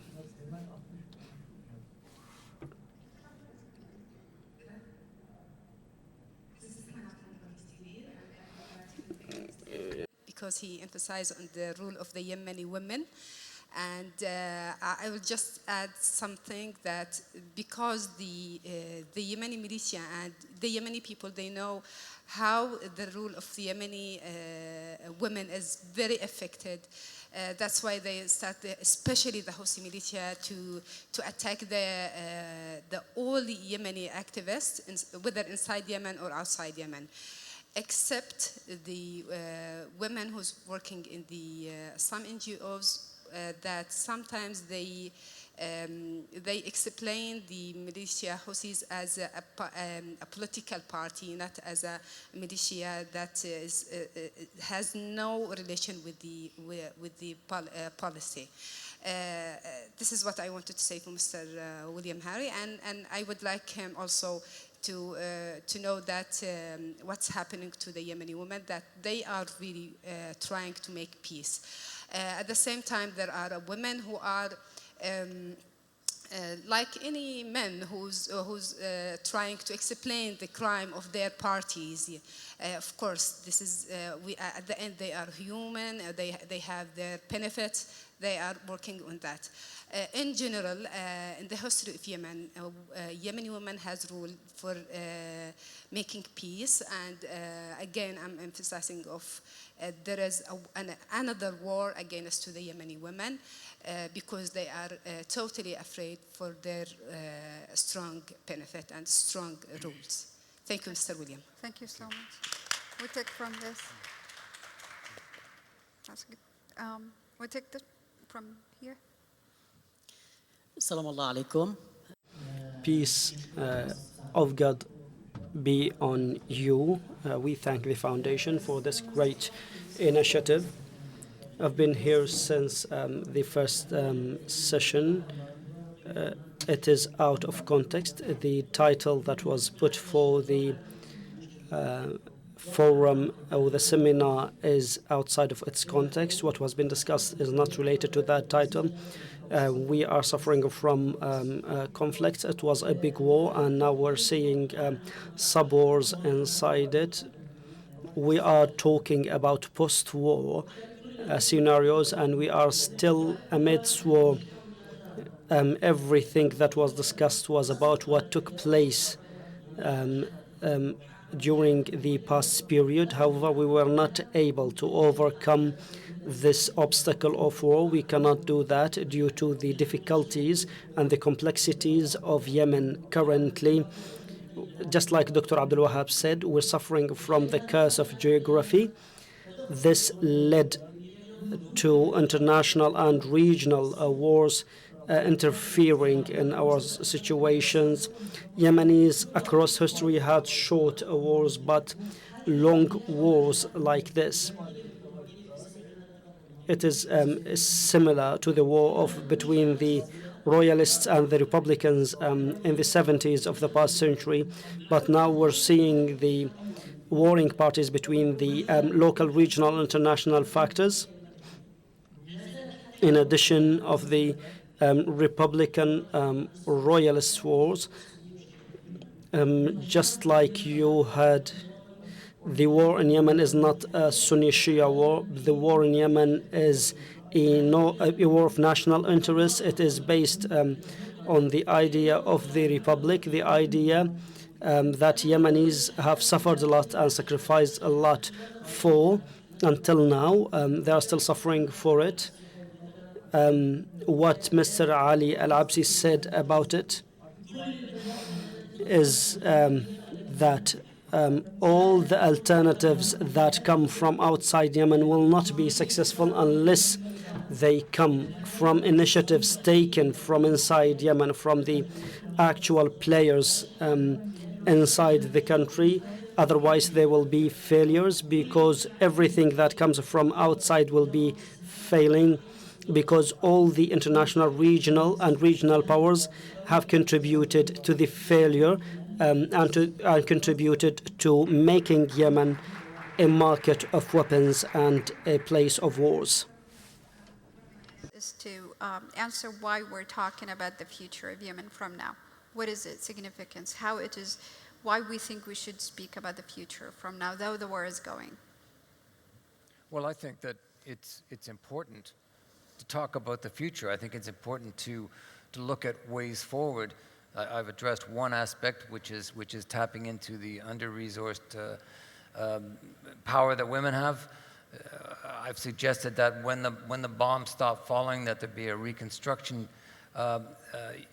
committee, if you will. It's easy to smash things up. It's hard to rebuild, but I do think that that's part of the healing process. And of course, there needs to be pressure brought to bear on the outside players. There's no question that it is a difficult challenge, particularly given who is sitting in the White House today. We can only hope that will change, and that may create an opportunity. I also want to pick up on the potential that Stephen spoke of to exploit some of the tensions, and you addressed it too, some of the tensions between the Saudis and the Emiratis. It is clear that as far as the Emiratis are concerned, that they are content with the status quo, that is, with continuing the war. It is not at all clear that Mohammed bin Salman is content. In fact, it is quite the opposite. He wants to find a way to end the war. It's costing him, it was mentioned earlier, hundreds of billions to prosecute this war. And as the price of oil is dropping dramatically with coronavirus, he is getting more and more anxious. So I think that there needs to be pressure brought to bear on him. And as I said earlier, the first thing that needs to happen is there needs to be unilateral cessation to the bombing. That then puts the pressure on the Houthis. They have got to open up to the release of humanitarian aid. They've got to stop the war profiteering. That's on their watch. The Saudis could even put a timeline on. Do this, or we will do some selective targeting. None of this has been discussed in any way. That's the pressure points, and the UK does have a role to play. If we weren't so completely drawn into this whole Brexit mess, then we could be focusing out and doing something positive for Yemen for once. And that positive could be pushing the Saudis towards a unilateral cessation of the bombing. I think we have to project out, we have to look out beyond where we are today, and we have to, focus on the positives and the hope, and try and build on that.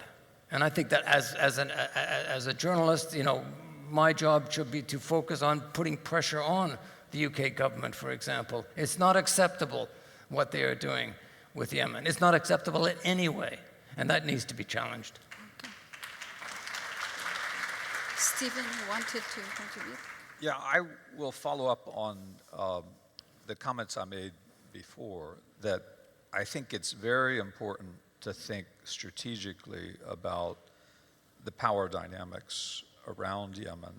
And like Bill was saying, find ways to exploit divisions and differences on the outside. I mean, that's what the outside players are doing. They're thinking in terms of what are those conflicts and divisions within Yemen, between Yemeni groups. I think the reality is that there are opportunities for Yemenis, some sort of group that would be a type of lobby to try to bring about a change in the status quo currently inside the country.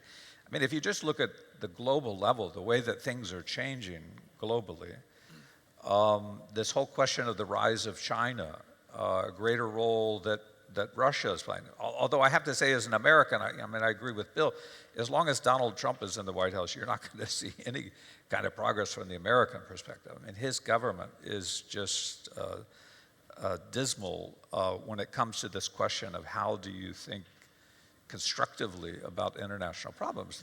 His administration is all about how do you exploit the relationship with the Saudis and the Emiratis. So they're totally listening to MBS and NBC and doing whatever they want when it comes to something like Yemen. So the first thing from the American point of view, the best thing that could happen is if Trump loses this upcoming election in November and there's somebody better than him. But I do think there are these opportunities internationally that need to be thought about as well regionally. I mean, for Yemenis, one of the things I would say to think about why there is this perpetuation of a state of crisis within the country, put it kind of in a historical perspective and think about what used to be the regional environment within which a Yemeni government operated. One of the biggest changes is that Egypt and Turkey have in a way been sidelined from Middle East politics, and the very wealthy oil-rich countries of the Gulf, Saudi Arabia and the United Arab Emirates and others, have the kind of influence to create circumstances within the wider Middle East that continue to serve their interests. And particularly with respect to Yemen, there's this sense, that Turkey has become overwhelmed with the issue across the border in Syria, and that it has to stay focused on that question rather than Turkey and the government in Istanbul using its good offices to try to help bring about some positive settlement within Yemen. And the same thing is sadly true of Egypt, right? That Egypt has just become totally subservient to the monarchies in the Gulf, a very different reality than what used to be in the 1960s, the 1920s and 30s. Thank you so much. And now I think we need to wrap up the session. I will give not more than 2 minutes for each panelist to wrap up their thoughts.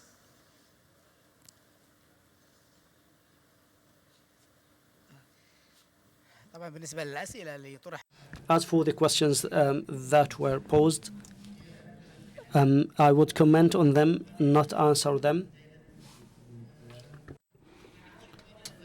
The guys, we try to raise their claims in front of the Europeans. I've been living in Germany for 12 years, and I know a little bit how they think.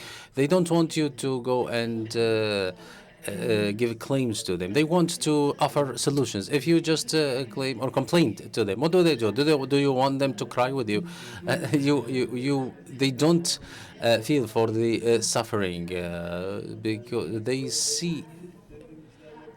What they see in Yemen, not between those who are committed a coup and the legitimacy. They see a proxy war between regional powers having interest in Yemen. I think if we want to speak with Europe or with the West, we need to provide solutions. That this is the solution that we see for the Yemeni problem based on these principles: democracy, peaceful share of power sharing, and respect of women. As for the initiative that I have proposed, which is the shadow government, and I believe my colleague here agree with me, that he says that our initiatives from outside Yemen usually fail. Why? What is the alternative now? What alternatives do we have? Just wait something to come up from inside Yemen. In Yemen, the image, unfortunately, is very fragmented. Even in Taz, for example, it is catastrophic. Even there are conflicts on the level of neighborhoods. Maybe they are fighting over the taxations on cuts or other localized issues sometimes. So if we are going to wait for initiatives to come from within Yemen, we will wait for further decades. We need to do something, and to start with attempts, we must not depend on the tools that are already there. There is the international community might help us in about the regional influence, and we need to use that or exploit that opportunity. So we need to come up with initiatives, something that represents Yemenis interests in a way that is recognized in the West, such as the idea that I came up with, which is the shadow government. William, your turn. Keep it brief. I think that the challenge is to focus on the energies and the positive areas where things are working. This meeting today is an example. I will call Carmen is an example. As I've said earlier, women's groups, women's organizations, local NGOs, people who are engaged in civil society, even at a very, very local level. This is where we need to look, and I think it's an obligation for me as a journalist to look at these people who are moving it forward, to try and find those places where we can advance the cause for peace. Okay, and to wrap up the thoughts and... Well, I think the international community, I mean, I don't want to speak for Yemenis myself, but the international community should give more of a voice to Yemeni organizations, independent ones, and civilians to actually bring about a solution for their country. This has been a failure of past peace talks. I mean, if you look at the Stockholm agreements, it had ignored the issue of, even though the STC is, as I've said, a UAE-backed force, it still ignored the southern issue. So that's why the conflict had actually erupted in August last year, because this was under-addressed. And then the separatists felt that since they weren't actually being given a say, they would actually push out and just lash out at the government, and that's what we saw. And I think with continued flawed peace efforts like this, which are just serving the interests of regional parties, particularly with the Riyadh agreement, that's just going to cause more and more friction. So what we will do, so I think Western journalists like myself and Bill should do what we can to raise awareness about this in our own countries, because this is really a significant factor that's driving the tension on. Okay, thank you so much. We will Yeah, end up with... I think that one of the best things to do to keep that door open, that there can be some way to bring about a change in the near future, is the National Dialogue Conference, the outcomes of that, to keep emphasizing this point, that there was a dialogue, there was a debate, there was a discussion about that. There's a way to build a future for Yemen around some of the conclusions that came out of the National Dialogue Conference. And obviously, as I said, the point that for the longest time I have emphasized is that question of federalism. Keep emphasizing that point. There has to be an insistence on the part of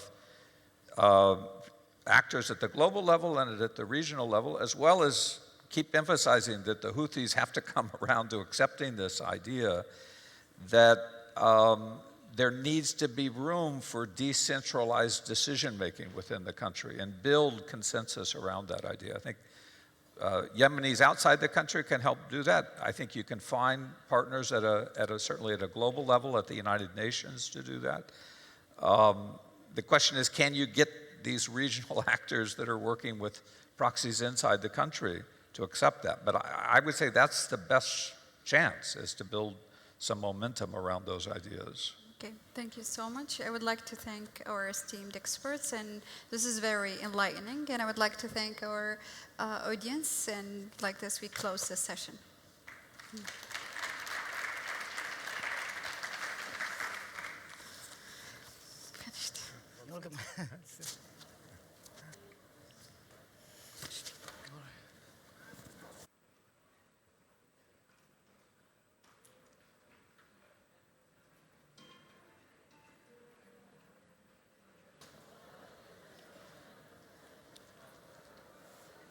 Hi.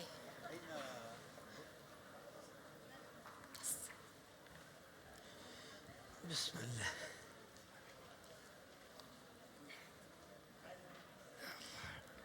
Ya bhai.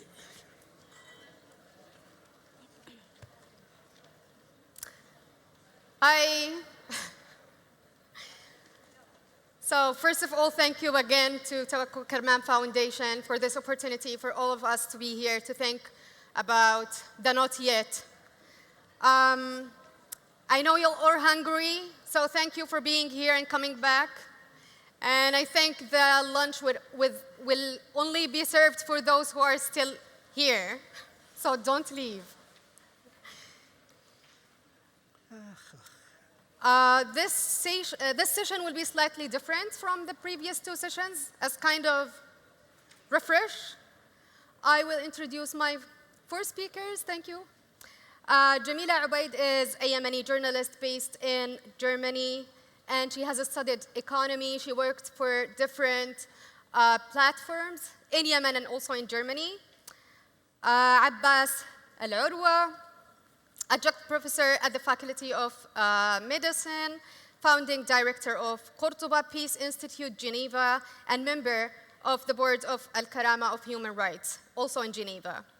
Mohammed Al-Misfer, professor of political science. He worked in the diplomatic corps at the Ministry of Foreign Affairs, the Consulate General in Pakistan, and the Embassy in London, and finally at the United Nations in New York. And Frank Mermier? Mermier. Okay. Is an anthropologist, senior researcher at the French Center for National Research. He is currently a member of the French Institute of Anatolian Studies in Istanbul. His research focuses on Yemeni society, urban societies, and cultural production in the Arab world. So building on what Mrs. Tawakkol Karman said this morning, this is not an invitation to a public depression.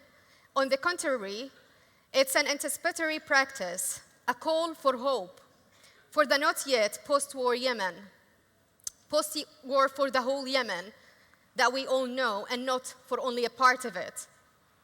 Therefore, the reconstruction that we will be discussing here in this session is not only about the physical or economic rebuilding of post-war Yemen, but more about also the politics of reconstruction and transitional justice. As we all know, Yemen that we have known for almost 25 years doesn't really exist as such anymore. How would this affect the process of reconstruction? When should reconstruction start? Should we wait until the war is over? Should we begin immediately, being aware that the United Nations declared Yemen as the site of world's worst humanitarian crisis 3 years ago? And the United Nations Development Program publishes a report in September 2019 that said if the war continues, Yemen will become the poorest country in the world, with 79% of the population living below poverty and 65% in extreme poverty by 2022. So we will touch upon precedent examples of reconstruction, the role of the local and external actors in the reconstruction process, the props and the risks, and finally we will focus on war memories. After the panelists finished their talk, we will open the space for collective questions. So please write down your comments and your questions, and we will have an opportunity to ask them to the panelists after they finish their talk. I will start with the first and the only panelist woman today, Mrs. Jamila. Discussions of reconstructions often begin with the economic needs, assessment, and templates derived from international best practices. What perceptions do you think are appropriate for reconstruction in post-war Yemen concerning the economy? As we all know, a post-war period marks the termination of conflict entirely. In Yemen, should people wait until that moment of post-war? So the stage is all yours. Thank you, Saba, for giving me the opportunity. The economic language is complex and dry, so I will try to formulate my perception about the reconstruction in Yemen in a simple way, and I hope that it will be good enough in the 10 minutes that I have. I would like to say, to get development, we don't need money, but we need good reputation. Good reputation of any country comes within the framework of political stability, monetary stability, and it requires a firm policy and a strong internal decision that is not influenced by foreign influences. In addition to have good reconstruction, we need to be free of the influence of foreign influence. I think this has been discussed today already, and it is very important to reiterate that our relations with the neighboring region or countries is going in the opposite direction. Our state is within the Gulf states, and we are considered as a market for Saudi Arabia, not as a consumer market for the Saudi and Emirati products, but we are also a place where we have the industry of manpower that doesn't only give them the labor they need, but we also pay them taxes and revenues. It is an opposite image. Saudi Arabia is using Yemen to settle its accounts with other countries.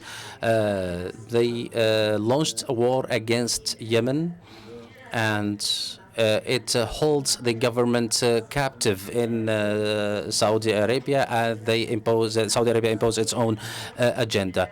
In this context, I can say that we don't need efforts of reconstruction from Saudi Arabia or UAE. We don't need that money to genuinely reconstruct our country to achieve the development that we need. We don't need the International Monetary Fund or the World Bank. We don't need a conference of a donors conference to give us the money, conditioned money in phases. We need to have monetary stability and a trust to impose our own monetary policies that are agreed upon by the people. We don't need development programs that are subject to the international programs or the UN programs or under the principle of globalization. I mean, we can impose our own needs and implement them on the ground. The Yemenis themselves can propose these policies and implement them on the ground. Not only that, we also need to have monitoring. I mean, societal monitoring on the implementation on the ground. This requires complete transparency, and any citizen has the right to access to information and to hold any official accountable in the country during the reconstruction phase. It is very important within the monitoring period to have a strong journalism. I mean, the officials are bound to provide information to journalism in any topic and to make interviews, because journalism play an important role in monitoring and delivering or communicating information to citizens in these issues. The remaining issue is who is going to pay the bill of reconstruction. We can pay the bill of reconstruction through a number of ideas. The first one is that when we have good reputation, monetary stability, respect for public property, and a good and strong infrastructure and institutional structure, we can draw investments. So only when we have, only if we have a trust in the international market, we can get money. The Arab coalition, United Arab Emirates and Saudi Arabia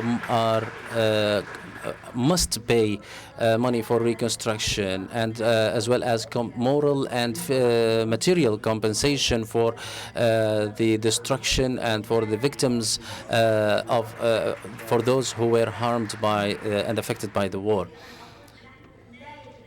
We must not go to beg for money in conferences. We are the owners of the rights, but unfortunately, the principles are reversed in the community that we are, or in the society we're living in. We can impose our own agenda in the regional dynamics to have a pragmatic geopolitical relation with the other countries, and to have a peer relation with the others. When Qatar was under the economic embargo, they started or established relations with Iran, for example. So what we need from the neighboring countries and from the countries of the Arab coalition countries, we can boycott them, we can stop the relations with them.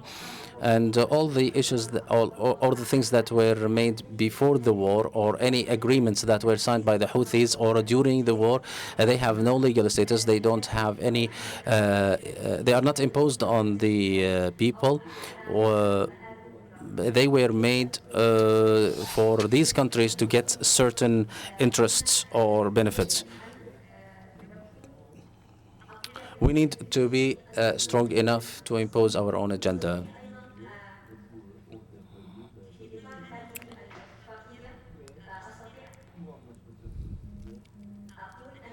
I can also say that we need to abandon the UN efforts. We don't need them. And as an economist, I could say that any loans or grants, they come with accompanying financial and economic conditions that will make us suffer more and have reverse effects. Because if we get loans, so we are going to pay interest on them, and these loans or grants, whether they're coming from international financial institutions or others, they are invested in places that are not useful or effective for our local economy. Another example, which is the German economic miracle. Why did I use this? Because after World War II, Germany was destroyed, surrounded politically and militarily. It was occupied and divided. Germany was divided, and German territory was taken.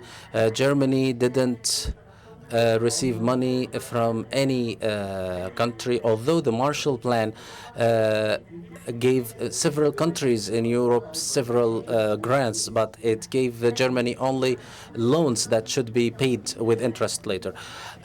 Germany could have or should have paid the. It was imposed. It was forced to pay the bill of World War II to the forces of the Allies.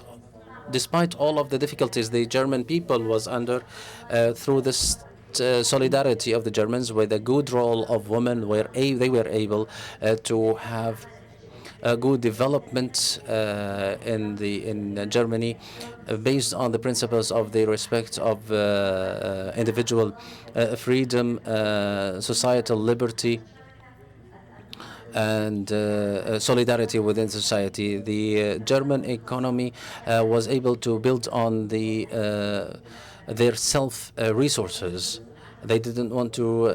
They managed not to lose their reputation in the market, and Germany wanted to be the motor of the economy in Europe, and they were able to do so.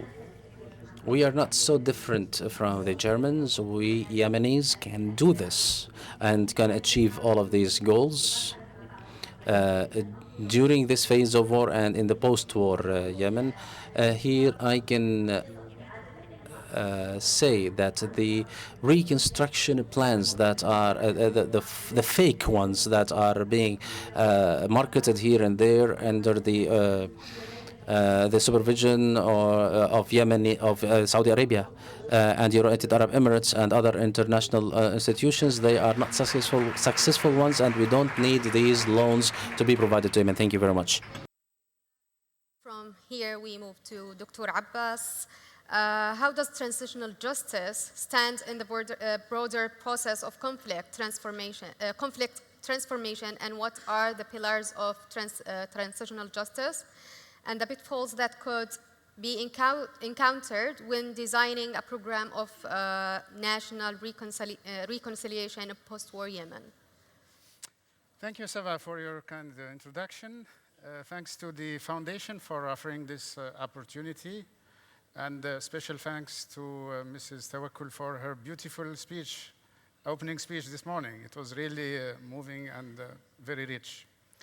Allow me then to switch to Arabic because the majority here in the room are Arabic speakers. Ladies and gentlemen, good afternoon. We're still in the afternoon, right? Or is it evening? Good time then.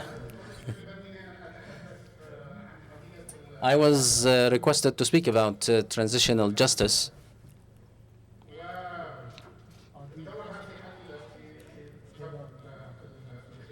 And its role to end the violent disputes in Yemen.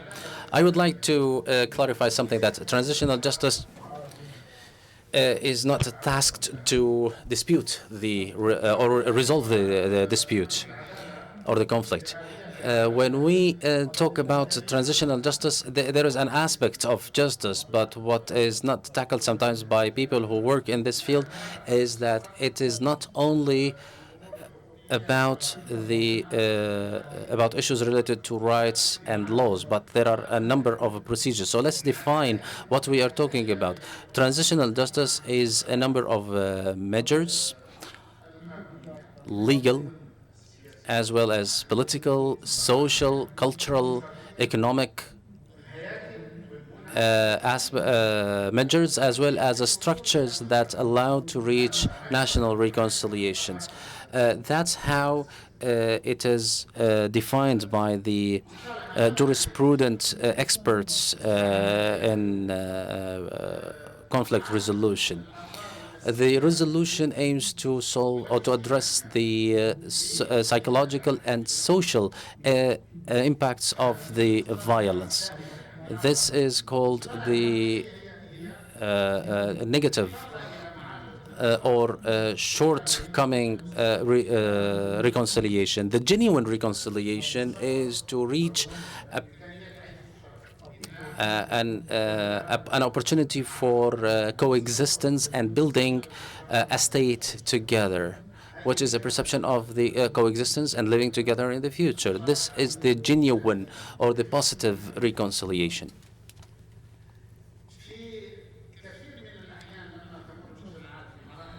When societies go through transition,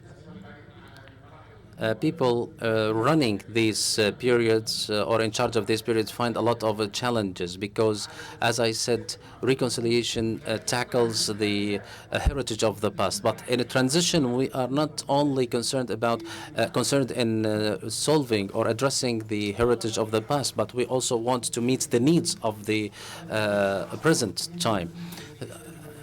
So any authority that wants to be in charge or that is in charge of the transition, they need to see how the community will survive. So they need to produce and to make use of the resources. So there are demands for the future and there are demands for the present time. The future responsibilities are related to building institutions and building the state of the rule of law and good governance. All of this make the processes of reconciliation, including transitional justice, very challenging. This is not to scare the dear brothers and sisters in Yemen. This is only to learn from the past lessons of the past that a number of countries in the Arab world, in Latin America and in Europe has gone through. And I can give you examples. For example, in Tunisia, for example, the Dignity and the Truth Commission, and in Morocco there was the Reconciliation and the Truth Commission, and in Algeria there was the National Reconciliation and Peace Charter. So the challenge is huge. The second challenge in transitional justice is or has to do with the mediation within community. Rather than a purely human rights logic. Most of you are working in human rights or human rights defenders. So the field of human rights has a different logic, including advocacy, campaigns, denunciation of atrocities, etc. But the logic of transitional justice has a different logic. It takes into consideration human rights because we cannot imagine reconciliation or transitional justice that is in conflict with the law of international law of human rights, especially when it comes to the atrocities and abuses. But we, at the same time, we are talking about mediation between the different parties within the community. And when we are talking about such a context, we find ourselves talking with people who are involved in perpetrating crimes. So there are levels of the crimes perpetrated, and it is necessary, if we want to reach national reconciliation, to include everybody, including those who are involved in crimes. So transitional justice is called or labeled that it doesn't aim only to address the rights of the victims, but also it addresses the rights of the perpetrators and the rights of the community at large. The national reconciliation during the dispute or a violent conflict, things come in the third phase, which means after we end the conflict or reach a cessation of hostilities or a ceasefire, or what is called the conflict settlement. The second phase is the conflict resolution, or addressing the root causes of the conflict. Then the third phase is reconciliation. So we have these three phases. The sequence is very important in this regard. So we can work on these three phases without any problem. We can work on them in parallel, but there's something that must be avoided, which is overlooking the second phase, which is the conflict resolution, which means addressing the root causes of the conflict. There are examples in the world. For example, in Algeria, a law was passed for national reconciliation, but without addressing the root causes. That's why we see since 2005, it's been 15 years now since then, the Charter of National Reconciliation didn't achieve anything. And you see what is the movement and the dynamic that is taking place in Algeria now. Very quickly, or briefly, because I'm losing time, national reconciliation must be based on on several pillars. Four of them are very important, which are the truth, the memory, justice, and amnesty. Of course, truth is very important for the victims and the community at large. Everybody needs to know who did what and who is responsible for what has been perpetrated. This is a right for the victims and the community at large. There are examples like the examples of reconciliation, like the Moroccan example. They achieved something for reaching the truth, but it was not complete. When the truth commissions were wanted to mention what happened to them, they told victims to say that, but without mentioning who did that to them.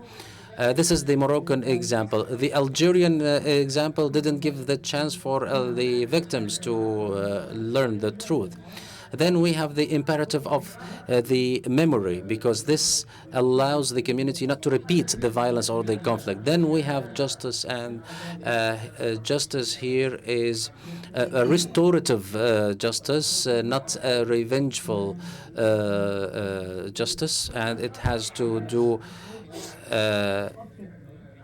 to serve the entire community. Then we have the amnesty, because amnesty mitigates the dryness of justice or the roughness of justice. In terms of amnesty, there are, of course,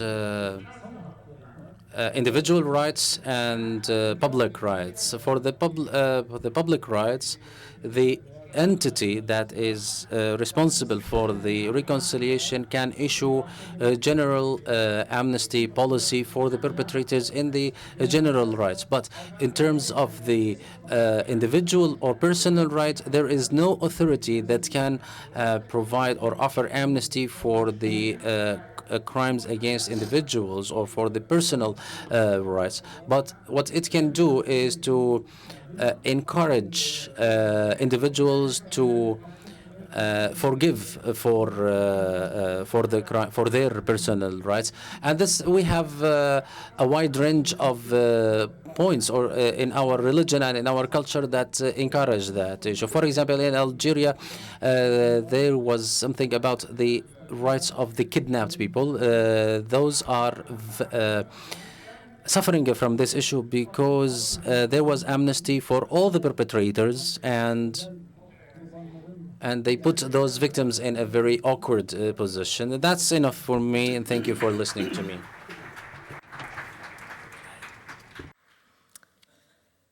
And now we move to Professor Muhammad. In an interview, a TV interview with you in 2015 with Al Hiwar channel, if you remember, you mentioned that only 3 countries from GCC, or Gulf Cooperation Council, that are really involved in the war against Yemen. Building on that, do you think that they are the most responsible for reconstruction in Yemen? And what is the role of the region, particularly GCC, Iran, in Yemen reconstruction, alongside, of course, US and UK, or the international community? Bismillah ar-Rahman ar-Rahim. ابتداءً. In the name of God, the most merciful, the most beneficious, first of all, I would like to extend special thanks and great thanks to the organizers and the inviters of this conference. Most prominent of them, Miss Tawakkul Karman, this woman who appeared in Yemen and then went on to be granted the Nobel Peace Prize for her role in the popular revolution of Yemen that toppled one of the pillars of despotism in the Arab world at that time. Extended thanks to her, of course, because she's the only Yemen woman amongst the Yemeni people who had a foundation. She's not a businessman or woman. She is not one of the commercial figures. It is something that she's credited for. Thanks also are extended to another great lady. Her name is Misk, and this name is really indicative of her personality, which is the perfume of musk. And I address her with a different name totally. I will not use it now, so I do not have her lose this name of Misk, translating into English into musk, perfume. She kept inviting me and chasing me up until I have been here. Thank you very much, Misk, and thank you very much, Tawakkul. I will go out of context for a little bit, if I may, my lady.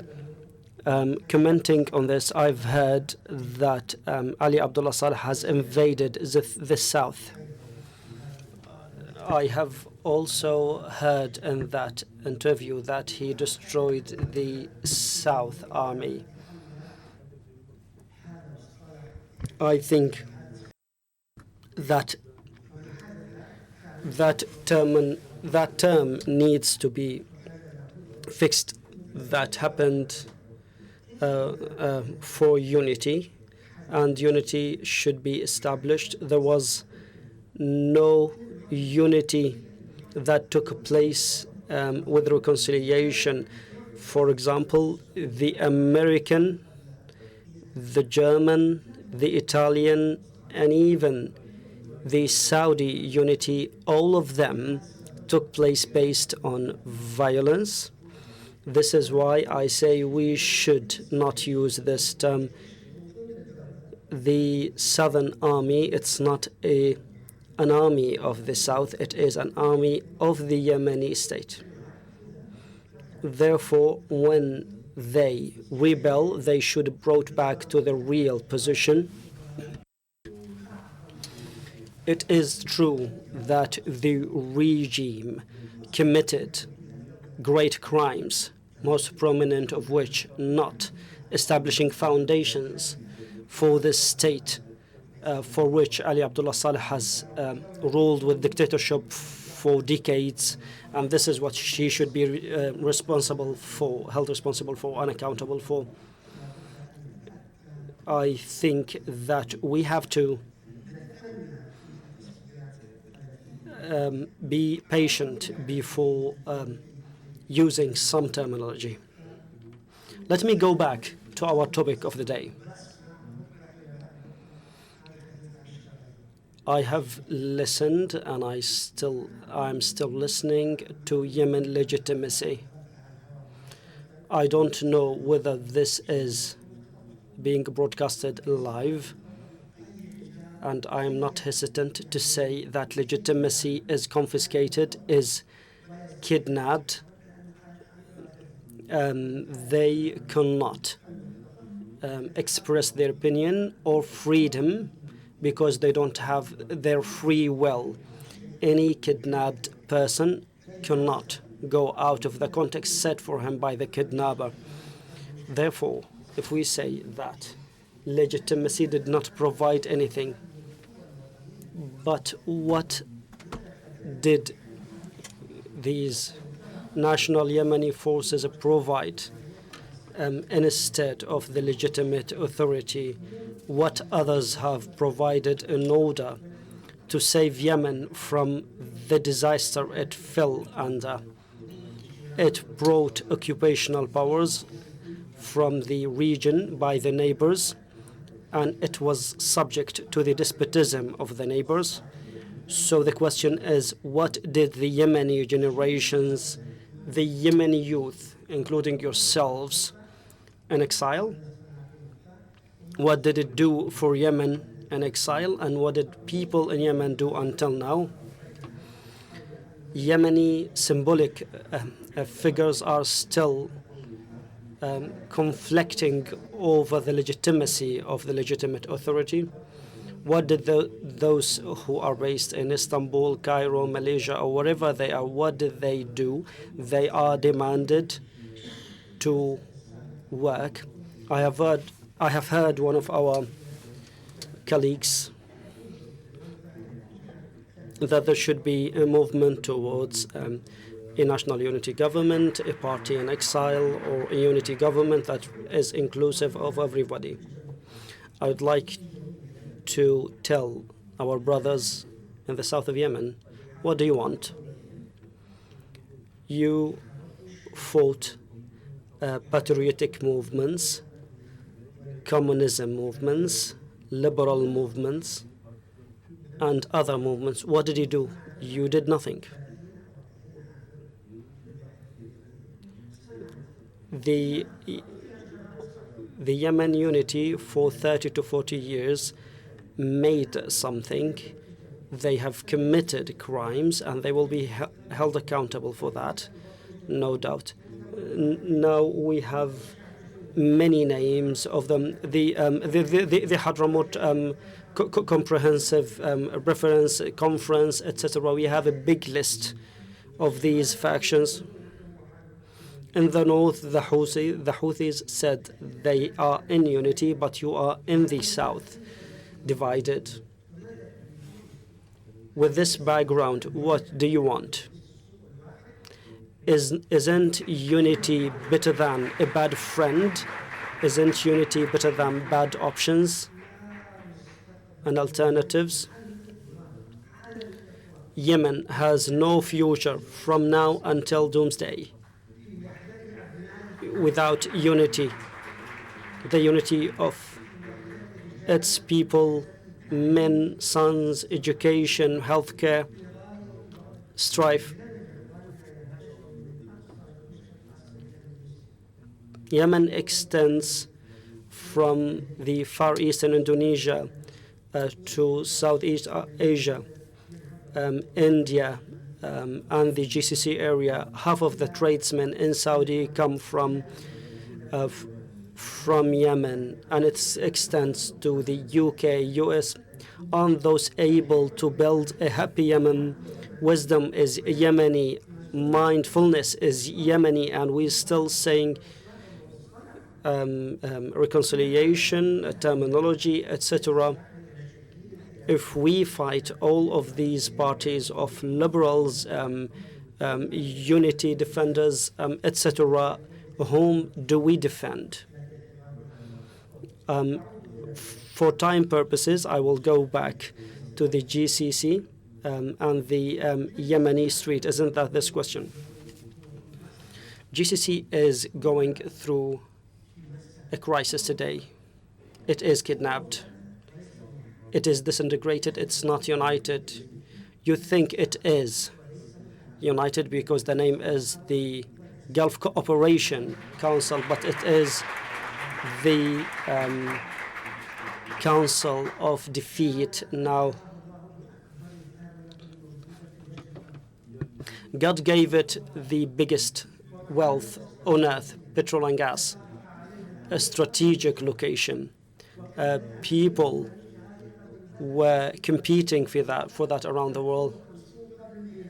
And the importance of the Gulf started in 305 years before Christ. Alexander the Great was one of the first people to anticipate the importance, the strategic importance of that. He said that he doesn't feel safe without having a presence in the GCC. He defeated the Persians, and then he opened the appetite of the Europeans today to compete on having control there. We say that he could have been a supporter of Yemen, but it was divided, and it started to be a destroying force, a dividing force that divides the unity of Yemen, the men of Yemen, the people of Yemen, and the resources of Yemen. The GCC could have been a leader, not only for the peninsula and for Yemen. I have demanded since the 80s at its birth. I told them it will not be sustainable as long as Yemen and Iraq are not part of it. Many words have been said about me, but this is my opinion, and I expressed very loudly wherever I am.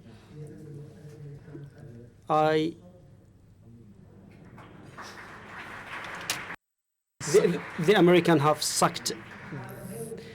They milked it. They ate it. They've sucked it dry.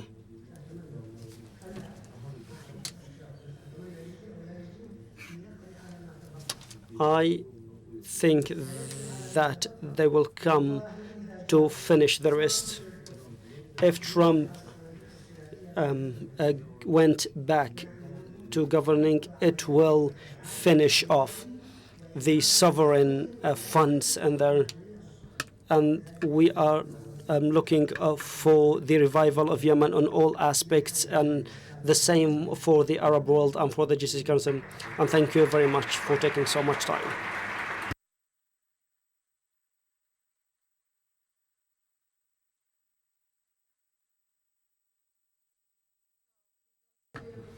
In our session, based on what we have heard in this session, and also in the previous sessions. Moreover, as an anthropologist yourself who worked closely with Yemenis, how do you think the memories of war could affect the process of transitional justice and reconstruction?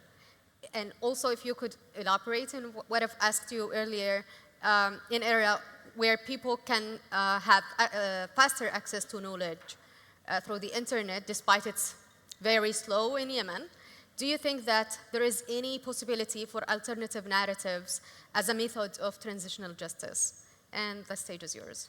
Thank you very much. أولاً أود أن أتوجه جزيل شكري إلى مؤسسات توكل. First of all, I would like to extend special thanks to the Tawakkul Karman Foundation and to the chairman of the foundation, Ms. Tawakkul Karman.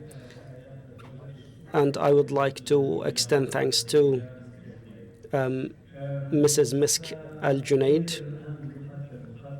I will change the language of address because I prepared my presentation in English. Memory of previous wars and political violence play an important role in political mobilization and positioning.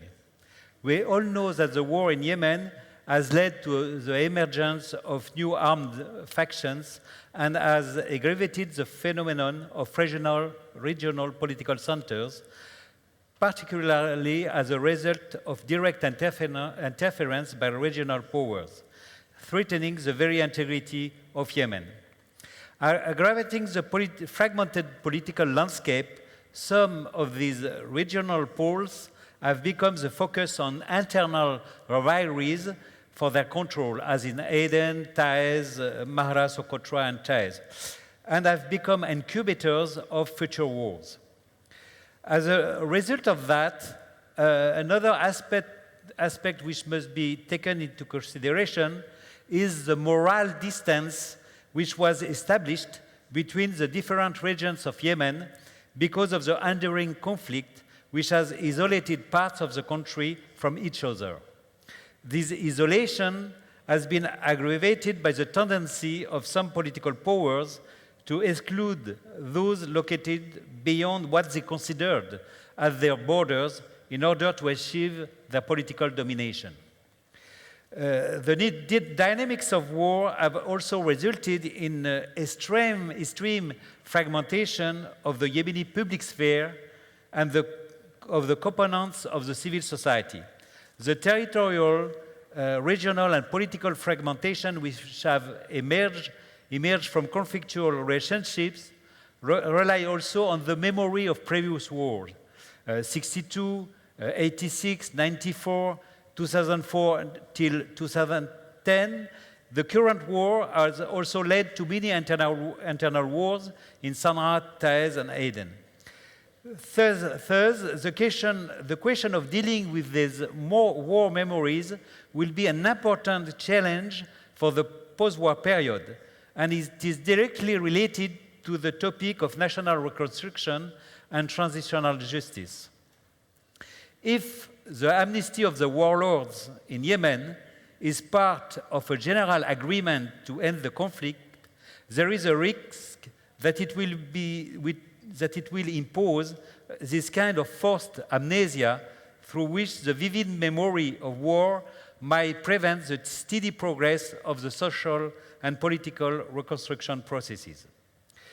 After 5 years of war, we can already observe that the voices of the victims are not heard, are rarely recorded, and are concealed by political propaganda and the erratic numbers of casualties given by international organizations.